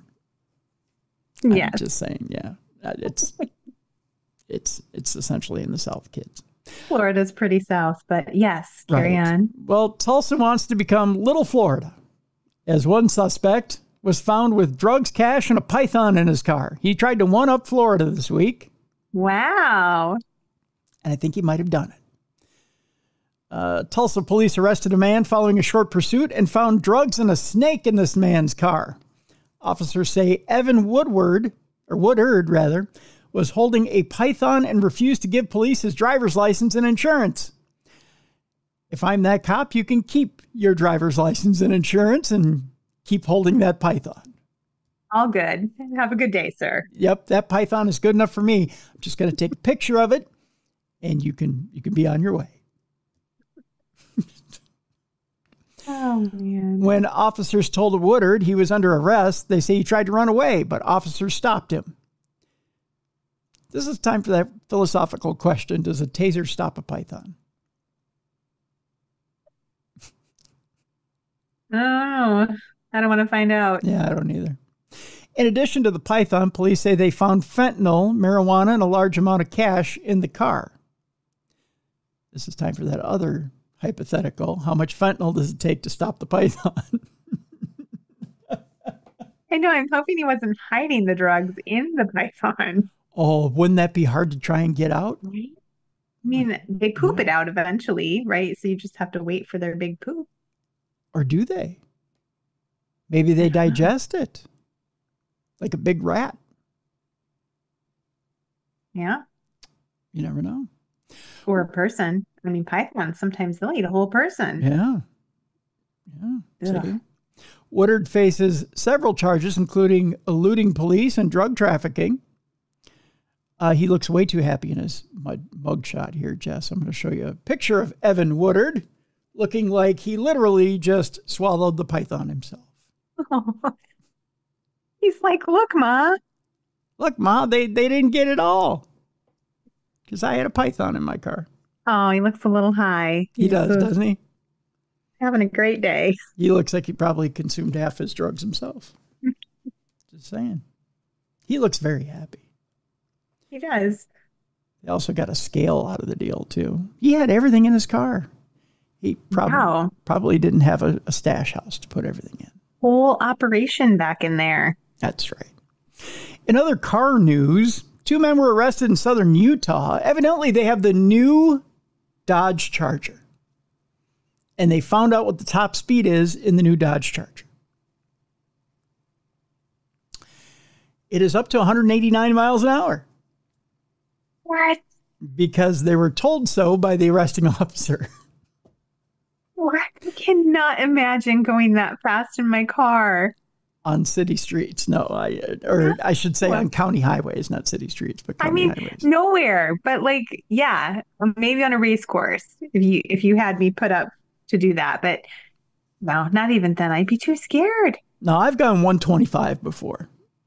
Yeah. And I felt like my head was going to explode. Yeah, it's really fast. Yeah, but I can't imagine going 189. I feel like your face would be like blown back, like when you're in a rocket ship. Yeah. 2 21-year-old men are behind bars in Cedar City, Utah, after allegedly evading police at high speeds across multiple counties on Thursday night. The suspect vehicle, which was a Dodge Charger, reportedly was clocked at 166 miles an hour and at 189 at different points during the chase. That's a little quick. Mm-hmm. Just a little quick. That's crazy. Yeah. According to charging documents, the incident began Thursday evening when a Utah Highway Patrol trooper in Sevier County reported that a Dodge Charger with no rear license plate had passed him on Interstate 70 at 166 miles an hour. Oh my goodness. Later, a caller notified dispatchers in Richfield that the vehicle had been seen near the junction of I-70 and Interstate 15, and that it had begun to head south on I-15. Short time later, as the vehicle neared Beaver, another Utah Highway Patrol trooper attempted to get the driver to pull over. You know why he was cruising past Beaver so quickly? No, why? He's a little shy around Beaver, so... Yeah, he had to get past it as quick as he could. But once, especially around his friend, I mean, he's never been around Beaver before, so he was headed to a sword fight. Yes, he was headed. Yes, he and his friend were headed for a sword fight and didn't want to be caught around Beaver. That's right. Yeah. But once the trooper had activated his emergency lights, the Charger moved to the shoulder of the road, past a vehicle, and reached a speed of 189 miles per hour in an 80 mile per hour zone. 109 miles per hour over the speed limit. That's insane. I want to know how much that ticket is. Oh, man. After the suspect vehicle left I-15, exit 109 in the city of Beaver, it was reportedly seen traveling down Main Street at an estimated speed of 70 miles per hour. Suspect vehicle was reportedly headed west on State Route 21 towards Minersville, then south on State Route 130 towards Enoch, where law enforcement officers from multiple agencies were placed on alert. All three of them, all named Barney. Go figure. Yeah. Shortly thereafter, officers attempted to deploy tire flattening devices, which is a good idea when you're going 166 miles an hour. Flatten them tires and see how quick they stop. it would make them flip or something. They're going so fast. Yeah. Eventually, the car came to a stop. Both occupants attempted to flee on foot. I guarantee you they weren't going 166 on foot. Yeah. The driver exited the vehicle and threw an AR-style rifle over the fence to the south. What? That's right. They were armed. Oh, my gosh. And they were taken into custody without incident, so no shots fired. The arresting trooper wrote in the charging document, adding the passenger exited the vehicle and ran away from the vehicle on foot, but was taken into custody a short time later. They didn't exactly say how they subdued him. I would have liked to have known that too. Yeah. Yeah. So they found, after they arrested them, Jess, they found 3 pounds of psilocybin mushrooms in a white plastic sack. So these boys could have been whacked out of their mind as they were going 189. That is terrifying. Isn't it? That's so scary. We have to share the road with people, and that's what's happening in their cars. Yep.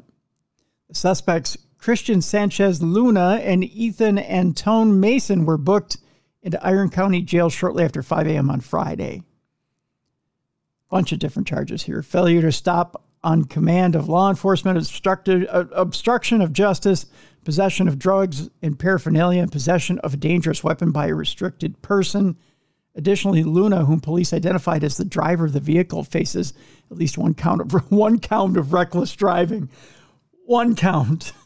Just one. Just one. In urging the 2 men to be held without bail, the arresting trooper wrote, they continued to flee from law enforcement officers in disregard for public safety and put the innocent motoring public at risk. Both men, by the way, have outstanding warrants in other jurisdictions. There's a shock. Yeah. So you know what they say. If you're going 189 in Utah, chances are you're not a good person.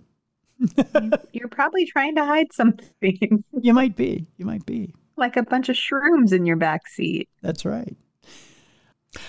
Okay, so our next couple of stories have to do with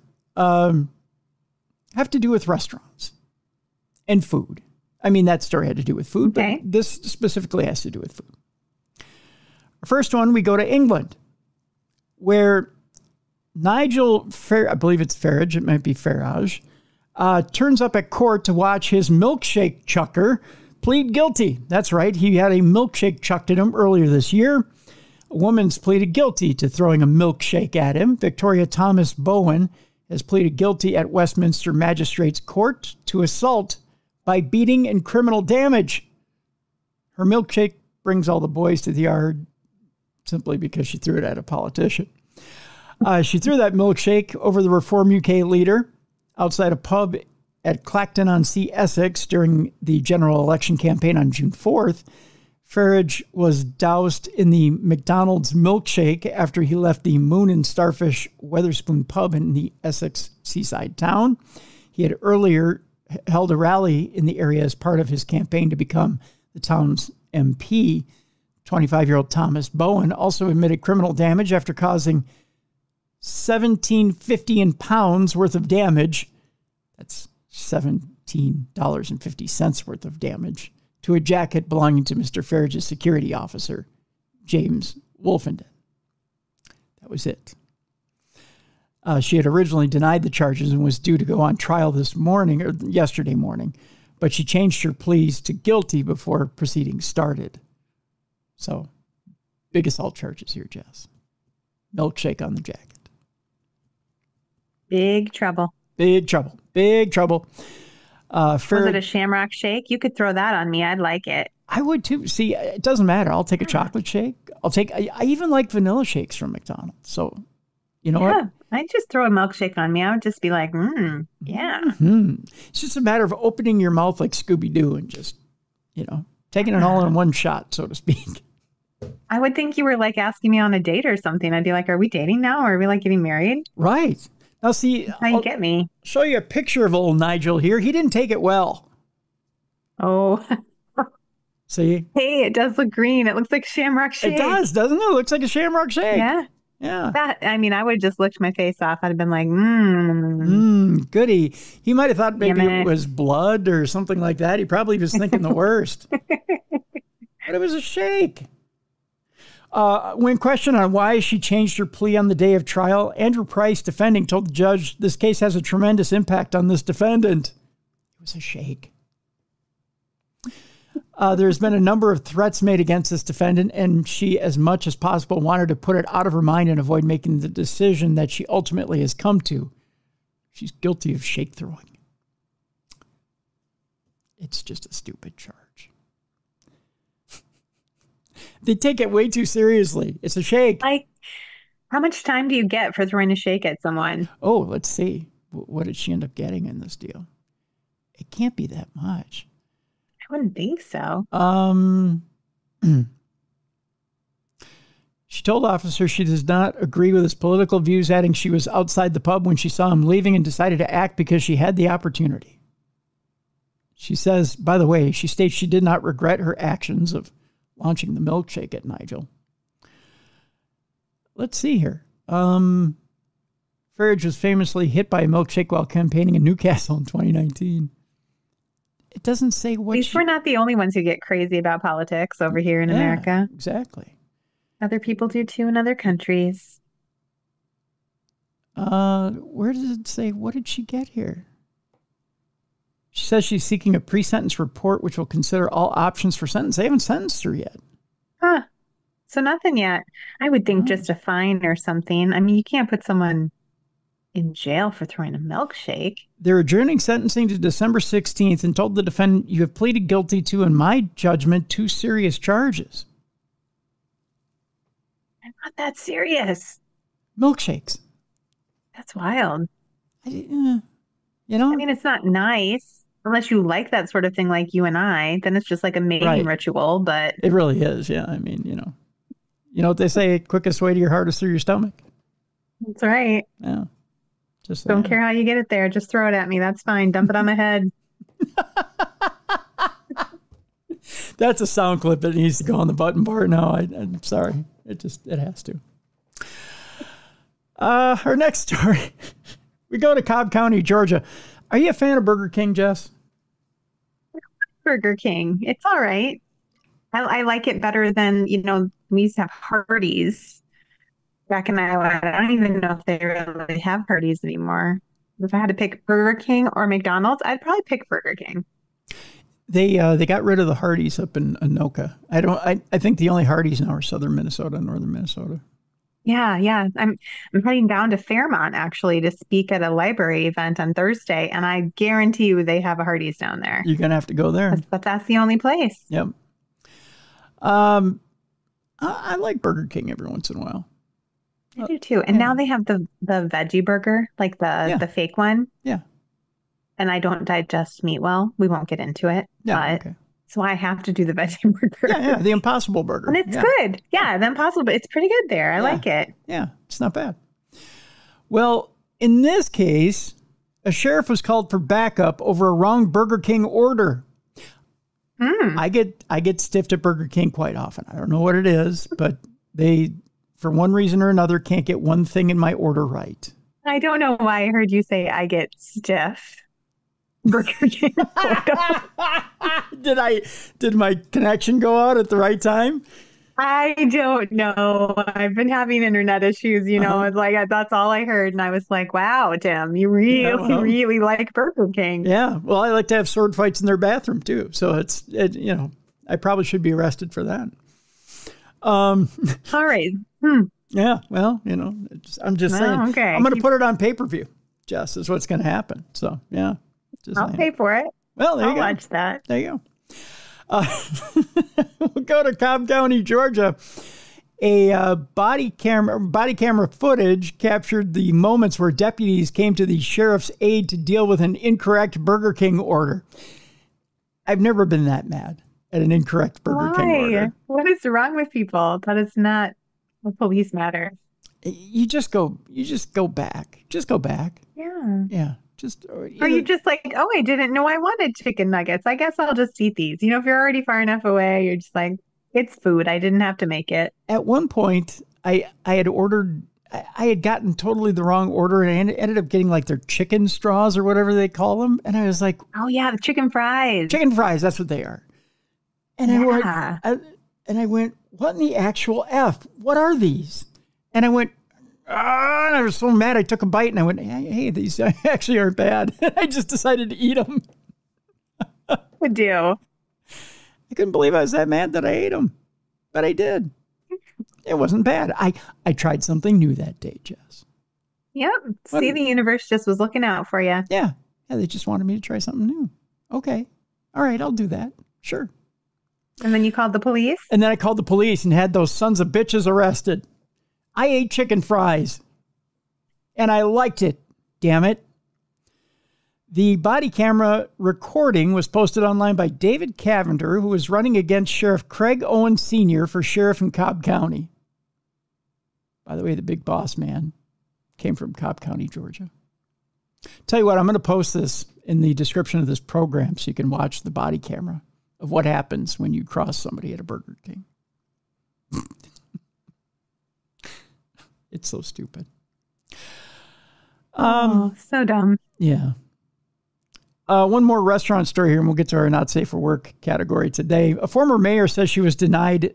Again, we're in Georgia still. I don't know what it is about Georgia and people in restaurants that they can't deal with stuff, but we're going to go ahead and talk about it anyways.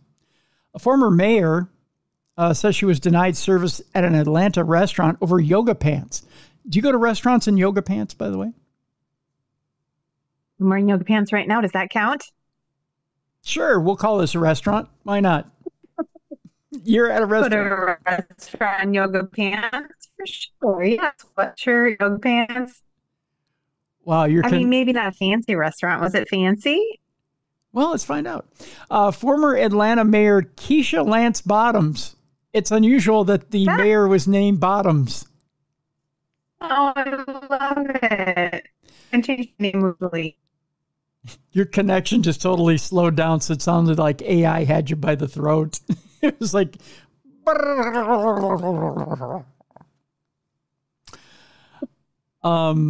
Where's this internet situation tonight? I'm so sorry, Tim. No, that's fine. That's fine. You're back now. Former Atlanta Mayor Keisha Lance Bottoms is going public after she said another local restaurant told her she couldn't be seated due to what she was wearing. Bottoms took to the social media platform X last week to vent her frustrations. According to Bottoms, a hostess refused her service, not to refuse to service her, that's a whole different deal, because she was wearing yoga pants. Bottoms admitted that the piece of clothing was supposedly against her strictly enforced business casual policy, but said that there were other people eating at the restaurant who had on shorts, baseball caps, and flip-flops. The manager offered to seat the former mayor and her party within an hour, but they chose to leave. It can't just be me, Bottoms wrote. I did not eat there, and I'm hoping to connect with the owner soon. Bottoms did not reveal the restaurant's name, but a similar incident happened to her at the steakhouse chain, the Capitol Grill, at the Perimeter Mall in 2022. I just think they don't like her policies. Not once, but twice she got denied food because of her yoga pants? Yeah, at a restaurant. That's weird. That is weird. It's bizarre. I mean, I see women wearing leggings all the time to restaurants. I don't get what the deal is. People have taken such a casual attitude towards restaurants in the last 25 years that I don't think it matters. I would have never thought that a restaurant would have a dress code of like business casual. That's strange to me. Wear what you want. As long as you got pants and shoes on and top, like you're covered. The only ones I can think of, there are certain restaurants that do have a business casual dress code. There are steakhouses that have business casual. I can see that. But yeah, that's it. Those are the only ones I'm aware of. Certain steakhouses have business casual. You're required to wear business casual attire. But other than that, I don't know. Good thing I just go to the Old Country Buffet. Yeah. They don't care what you wear. That's where yoga pants are required. They're like, yoga pants? She's going to really eat. She's ready. She's going to pull up to the Old Country Buffet trough. She's going to pack it in. That's right. That's right. So, yeah, I mean, if you're not wearing sweatpants or yoga pants to those restaurants, you're not living. That's just all there is to it. They're like, get out. That's right. You're not wearing yoga pants. You're overdressed. That's right. You're not getting your money's worth is what happens there. So that's right. All right. It's time now for the not safe for work version of our show. 2 stories to end the program and a palate cleanser. Okay, good. Because we have the colon cleanser to start. Here we go. If you've got kids in the room, put them in the closets, lock the door. They don't want to hear this. If you've got employees that are around you, put them in the closet, lock the door. If you've got a boss in the room, put your headphones in. It's time now for us to start in 5, 4, 3, 2. Here we go. All right. An arrest went a little dirty this past week in would it be the country of India? Yes. It's a country, right? It's also a continent, right? Yeah. Yeah. I had to think there for a second. Why did I have to think so hard? Talk about dirty money here, Jess. Boy, that's a setup, isn't it? No one ever said being a cop was easy, but this recent news story from India proves just how difficult and gross it can get. A 25-year-old man was arrested for stealing a gold chain from a woman in the street, but he denied any wrongdoing. Police searched for the stolen necklace to use as evidence against him, but nothing turned up until they checked the least likely of places. That would be the man's stomach. Yeah. Oh, my. Yeah. Mm. An x-ray revealed that the man had swallowed the necklace in an effort to hide his crime. A variety of methods were suggested to get the necklace back. Of course, they picked the most obvious one first, which was an enema that was attempted and failed. So they tried to wash that necklace right out of his ass. Didn't work. The second one was surgery, which was deemed too expensive because you don't want to spend that much money to get back a gold necklace, which probably wasn't worth that much, among others. But it was the last suggestion, Jess, that everyone seemed to get on board with. And it was this. Let's feed the man bananas until he poops out the stolen necklace. Bananas are nature's laxative. Evidently. And they're cheap. Yeah. Yeah. I would have just went and got him a little X-Lax. That would speed things up real quick. Well, evidently, according to the Mumbai Police Department, you learn about the banana method during police training, but nothing can prepare you for the real thing. That was a quote from Mumbai Police Senior Inspector Shankar Dhanavade.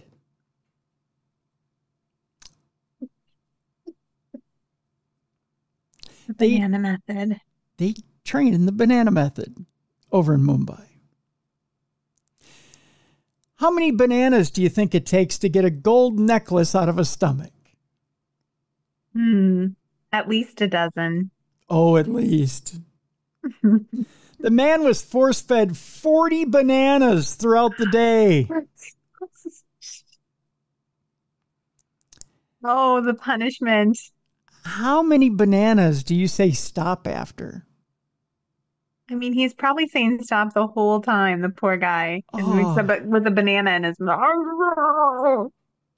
I think after that was my interpretation. No, that's all right. You're good. I think after a dozen, I'm voluntarily going in and trying to evacuate it. Yeah. Yeah. I mean, there has to be a different way. There has to be a different way. Force feeding bananas. Yeah. So he was force-fed 40 bananas throughout the day until the necklace finally, made an appearance. The police had the man wash and disinfect the necklace. They weren't going to do it. You don't want that back. I don't want it. No, thank you. And now it is most likely being used as evidence in his ongoing trial. They have to imagine that it's going to be hard for the man to make an argument against his guilt, considering the stolen goods literally came out from inside of him. While some may question the police force's use of bananas to retrieve the necklace rather than, say, laxatives, as you pointed out. The case is not without precedent. Last July, a suspect was fed 24 bananas and laxative-laced milk to retrieve a similarly swallowed gold chain. And a few months ago, another suspect was force-fed 6 bananas when he hid a gold chain and a pendant by swallowing it. Dang. Yeah. It's a very important lesson to learn from this story that crime doesn't pay potassium. Oh, that's a horrible joke. Or was it always right? Or was it always know your right to appeal? That's bad too. Oh, the dad jokes, Tim. I know, right? Either way, I think we all can agree justice was rightfully served. There you go. There's your last dad joke.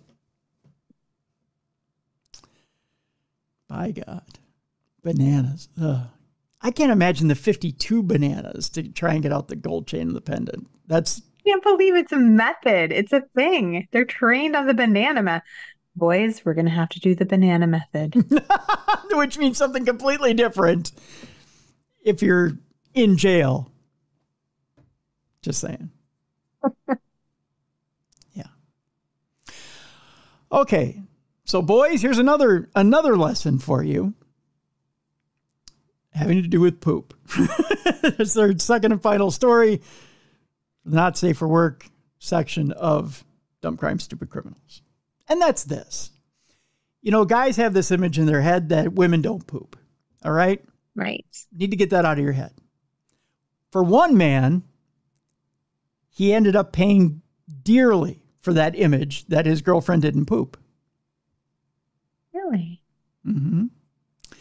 Guys, it happens. Now, a lot of guys, when they start dating girls, go, no, that doesn't happen. My girl doesn't poop. No, it doesn't. I just don't want to think of that. I don't want to think of that. But here's the deal, guys. After a while, you just have to accept it. That your girl is going to end up shitting like a sailor on Fleet Week after being on a sub for a year. It's going to happen. All right? Just get it through your head. All right? Girls poop. It's true. That's true. There's an Elmo book out there. Everybody poops. Go buy it. Read it. Enjoy it. I did. It's on his nightstand. It's on my nightstand. Yeah. Every once in a while I need a giggle. I'll read it and go to bed. Yeah. So here's the story. A man was abused by his girlfriend after she was banned from using the toilet. Do you stay with a guy after he bans you from using the toilet? No. What the heck? He banned her from using the toilet because he didn't want to accept that she pooped? Yeah. Weird. Yeah. That's kind of a weird guy, isn't it? Yeah. I'd be like, bye. Yeah. Also, I left a gift for you in the corner of your bedroom. I left it under your pillow. Or in your pillowcase. A man who was kicked and punched, made to sleep on the floor and refused access to a toilet by his abusive ex-girlfriend says he wants to tell his story to help other victims. Oh, it's the other way around. No, he was beating him. I thought it was the other way around. Oh, no. Okay, never mind. Okay, plot twist. 41-year-old Gareth Jones says it took more than a year of therapy to begin to recover from months of emotional and physical abuse from a woman he met online in July of 2021. Maybe he refused a sword fight with his buddy. I don't know. A charity whose helpline he turned to said male domestic abuse is not as rare as some people may think, and 1 in 6 or 7 men will be a victim in their lifetime. What do you do when your woman won't let you shit? Boy, that's an odd one. Yeah, that's crazy. Maybe he needed to leave a surprise under her pillow. Yeah, he did. She deserved it. The Mankind Initiative also found that every year 1 in 25 men will suffer at the hands of a partner in Wales. Oh, this, of course, it's Welsh. I mean, I don't mean to cast aspersions, but I'm just saying. Obviously. Earlier this year, 41-year-old Sarah Rigby from Winsford in Cheshire was given a 20-month prison sentence, suspended for 2 years at Chester Crown Court. Why did it get suspended? After pleading guilty to coercive and controlling behavior. DETCON Sophie Ward of Cheshire's police's described Rigby having a stranglehold over her victim, adding many people think only women can be victims of controlling and coercive behavior. But as this case demonstrates, that is not always the case. The NHS manager, originally from, I can't even pronounce the name of this town, so I'm not even going to, described being isolated from friends and family during their 9-month relationship, losing control of his finances and about 40,000 pounds. He was subjected to daily verbal abuse and humiliation, not allowed to use the toilet in the house or shower without Rigby's permission. Oh, that's terrible. Strict controls on his diet meant he lost 4.5 stone or 28 kilogram in 2 months, while Rigby repeatedly told him she would tell the police he had assaulted her if he spoke to anyone about the abuse. Speaking 5 months after the sentencing, he said, at first, the relationship seemed normal, though in hindsight, he could see that she was overly affectionate. I guess they call it love bombing, he said. I thought, how can this person be so loving? I think it takes you back. You think this could really be the one and this could work out. It was overly powerful. He gave up his apartment and moved into Rigby's home just 4 months after they met. It was then the abuse accelerated. Rigby made him pay for all the time he previously spent at the house. He also paid £700 a month in rent, plus all the bills, but was not allowed a key and could only be in the property when she was home. Restrictions also were placed on his use of the bathroom and what he could not eat. She made me sleep on the floor with no covers if things weren't going her way as a punishment. I wasn't allowed to shower or shave or use the toilet. I had to hold it in and try to make it down to the local supermarket or pub or a restaurant. That's bizarre. If she wanted to go out, I had to leave even if I was trying to work. Rigby would go through his phone and tell him not to associate with family and friends, telling him, "You are with me now." Any texts he sent to his mom, he would delete immediately to avoid repercussions. There was physical abuse, including biting, kicking, scratching, and clawing. He described an occasion in London on a long weekend when Rigby demanded that he buy her a designer handbag. We were in Harrods, and she said, "We're not leaving until you buy me something expensive," he said. She clawed me through my jumper. My arm was actually bleeding until she forced me into buying something expensive for her. See, at this point, I don't get why he doesn't leave. 5 months after he moved in with Rigby, things came to a head when he met his mom in secret for a cup of coffee. She broke down in front of me, he said. I thought, I can't put my family through this any longer. They were imploring me to leave. Around that time, Gareth made a call to the Mankind Initiative. They confirmed he was suffering from domestic violence, and hearing it from someone neutral helped him understand he needed to get out. Gareth's mom, Diane Debbins, said the family was proud of him for speaking out. She said it put a huge strain on them, adding, "You go through a gamut of emotions. There's frustration. You want to shake them and say, just get out of this. You know they're going through pain. It's your child no matter what age, and you feel helpless, really." Ms. Debbins said that they would see Gareth with bruises, which she would brush off, and on one occasion, a cut across his nose. I couldn't believe that one human being could treat another human being like this, she went on to say.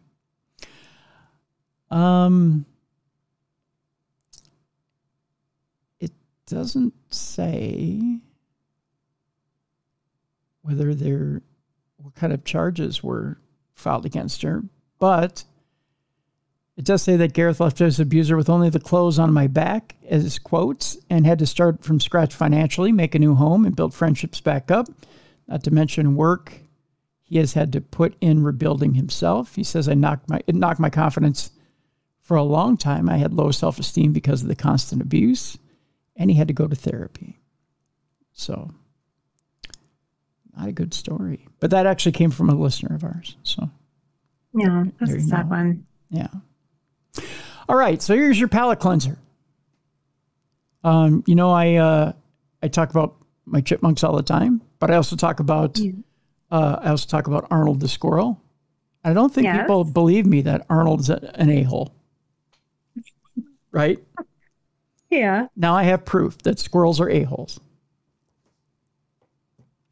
And I'm bringing. They made it into the news. It made it into the news that squirrels are assholes. Ooh. Are you ready? Yes. We go to Monmouth County, where a squirrel has caused a power outage in Monmouth County for a second time in as many months. I'm not talking a small power outage here, Jess. What's he doing? Chewing on things? Well, essentially, yes. JCP&L, which is the power company, says that a squirrel came into contact with equipment near the substation, causing a power outage to 13,000 customers.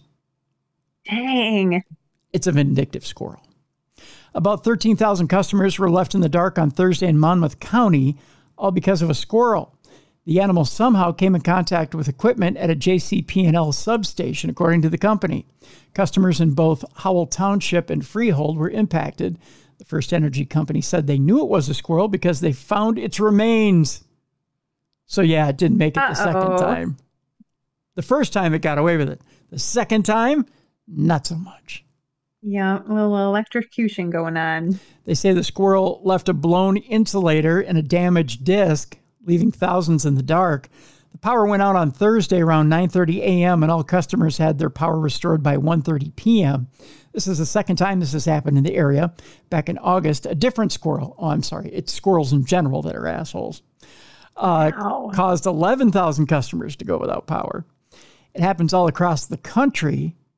It's an epidemic, Jess, an epidemic. Squirrels especially are very nimble, so they can evade animal guards that are put up to protect equipment. They can chew through insulation. They can fit through the tiniest of openings and be able to get into equipment, said Chris Hainig, who is Senior Communications Representative for First Energy Corp. Hainig says there's not much they can do, but they've been working on upgrading some of the circuits in that area. He also said that they plan to install additional animal guarding at the substation. Now, for those of you who are going to write me and say, but Tim, chipmunks do it too, it's not true. First of all, chipmunks are very trainable. If you feed a chipmunk, chipmunks won't chew up a thing. Aww. But squirrels will still chew through your stuff. Right. Chipmunks have never stole my dishes. The squirrels steal my dishes. Arnold steals your dishes? He does. What does he do with them? He just runs off with them? I think he thinks they're magic. With his middle finger up as he runs away? Yes. I've had to chase Arnold because what he does is like he'll eat a whole bowl of peanuts or a whole bowl of almonds. And then when it's empty, he'll hit it. And it'll fly up in the air. I think he thinks it's magic. Like if he hits it, like more will appear. Like more will come. Yeah, like it's a Mario Brothers game. So it'll grow bigger. Maybe he was part of a magic act. That's why he thinks that. Maybe he's a former star. I don't know. But he hits it. And when it flies up in the air, he grabs it. And then he tries to run off to his tree with it. Oh, funny. And I think the words, "Hey, you little son of a bitch, put that down," came out of my mouth. And when he saw me come out and try to get the dish, he ran off with it. Did you have to chase him up the tree? Well, there's no way I'm climbing a tree. Are you kidding? But he ran off with my dish. He's naughty. And he tried to do it a second time. Yeah, squirrels are naughty. They really are. The second time he dropped it. I think he figured out I was coming after him a second time. He knew I wasn't giving up. Yeah. So he threw it behind him. I think it was a diversion. So I wouldn't come after him the second time. So he knows. He knows. But chipmunks, they won't steal your dish. They know that you're going to fill it again. Yeah, they're like, oh, you're going to fill it again. So I'm not stealing your dish. It's just stupid, Jess. It's just stupid. Anyway. Dang squirrels. So squirrels have an evil side to them. I'm not saying they're totally evil. They do, but they make a great chili. My dad wanted chili cook-off with squirrel chili. But they're delicious. And that's what matters. They can be delicious if properly seasoned, yes.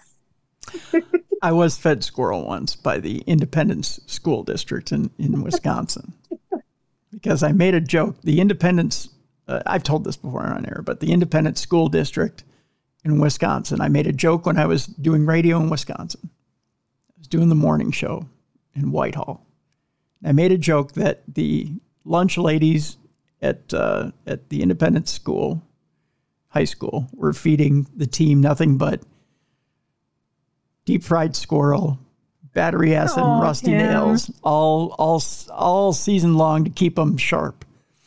And that's what was giving them the edge to make them undefeated. So they invited me for lunch, and I had to go through the lunch line with the team, and they had it set up where they had rusty nails in one bin. They had gravy for the fried squirrel that looked like battery acid. Oh. And then they had, it was an au jus, is what it was. Yeah. It was beef au jus. And then they had deep fried squirrel. Oh. And I said, is that really? And they go, yeah, it's squirrel. And you're eating it. And we wanted you to try some. Did you try it? Yeah, I did. Yeah. Good for you. It was pretty good. It wasn't bad. It was a little mealy. It was a little greasy, but. Yeah, that's greasy meat. And I will say my dad won the cook-off, but nobody knew it was squirrel. Otherwise, he wouldn't have won. And when he told everyone that it was squirrel, they were quite mad at him. Most people don't want to eat squirrel. Yeah, but, in a pinch. Gotta do what you gotta do. Boy, if you tried to eat one of the squirrels around here, you'd be eating for days. I mean, they're huge. Oh, they're probably quite fat. They get all the extra nuts and stuff. It's like eating a prize chicken around here. You get a lot of meat off them. Yeah. Just saying. If you're a squirrel hunter, come on up to my place.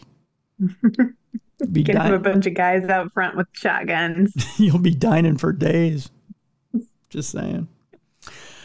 Well, that's going to do it for Dumb Crime, Stupid Criminals for today. Jess, you have 2 books out. You have Monsters of the Northeast, Midwest. Yeah, Southeast. Monsters of the Northeast and Ghosts of Pennsylvania. There you go. And they are available right now. We have a link in the description of this program. Are there still spots available for this trip? 1 room left. No. 1 room left, Tim. So if there's anyone out there that wants to party with Tim and I, this is your chance. All right. Well, get that room. It's available. Jess has a code still available, I believe. Yeah, Darkness20 for 20% off. All right. So use that code. Let's get that room booked this week. And come on, hang out with us. It's a theme trip, which is sword fighting. No, I'm kidding. No. It's not. I mean, what you do in your room is your own thing. It's not sword fighting. It's it's a 20s theme, and I'm not 1920s. It's called right. Speakeasy Spirit. So we're embracing the gangster 1920s. And honestly, like one of the reasons we did that is because Hazel Palmer actually made an appearance. I don't know if I ever told you this story. No. Legit full body apparition of Hazel Palmer, the daughter of the Palmers who built the hotel. She came in and multiple people saw her, including a couple people from my group. And she spoke to one of our attendees. Really? And that same attendee is coming back this time too. So I'm excited for Shelley to be there. But she spoke to Shelley, who is a principal at a school. And she was just standing there and she came up and she said, "Who do I speak to about getting a room?" And everyone said, "Oh, she looked so strange," because she came in and she was like dressed in 1920s attire and had a very distinct like hat on her head and was carrying a carpet bag. And Sean McCann, one of the guys in my group, one of the artists, was like, well, I thought it was strange because it looked like she was dressed for Halloween, but it wasn't Halloween time. I was so confused.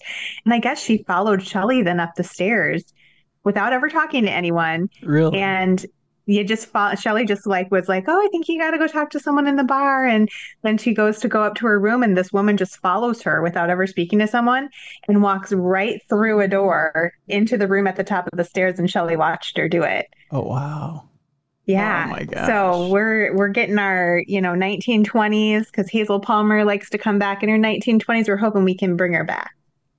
Well, there you go. Let's do it. Yeah. Yeah. So we got that to look forward to. So if you want to help us do that, by all means, use the code, get that last room, and let's go. Let's do this. Let's party. Let's party. So that's coming up. That is what weekend again here in November? Oh, you're going to ask me dates and looking at my calendar. That's November 14th. It starts on a Thursday. If you want to join us for the Sip and Paint on Thursday, then it's Friday the 15th, 16th, and 17th. There you go. So it's that weekend. So there you go. So it's coming up soon. Come up quick. Holy cow. Yeah. Yeah. Wow. All right. So tomorrow on the show, Supernatural News.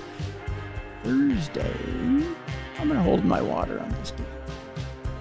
No teasing for Thursday? No. Going to hold my water on this day. No, that's for sure. But it has the potential to be pretty big. Well, I'll be listening. I always listen on Thursday. There you go. As a potential. I listen every day. What am I talking about? Well, it's got the potential to be pretty big. I'll just put it that way. So there you go. But that'll do it for today, folks. Thank you so much for listening. And tomorrow's Supernatural News on the big program. So thank you so much, Jess, for being with us again today. And we will see you tomorrow for Supernatural News. Thank you so much for tuning in to the best in true crime podcasting. This is True Crime Tuesday.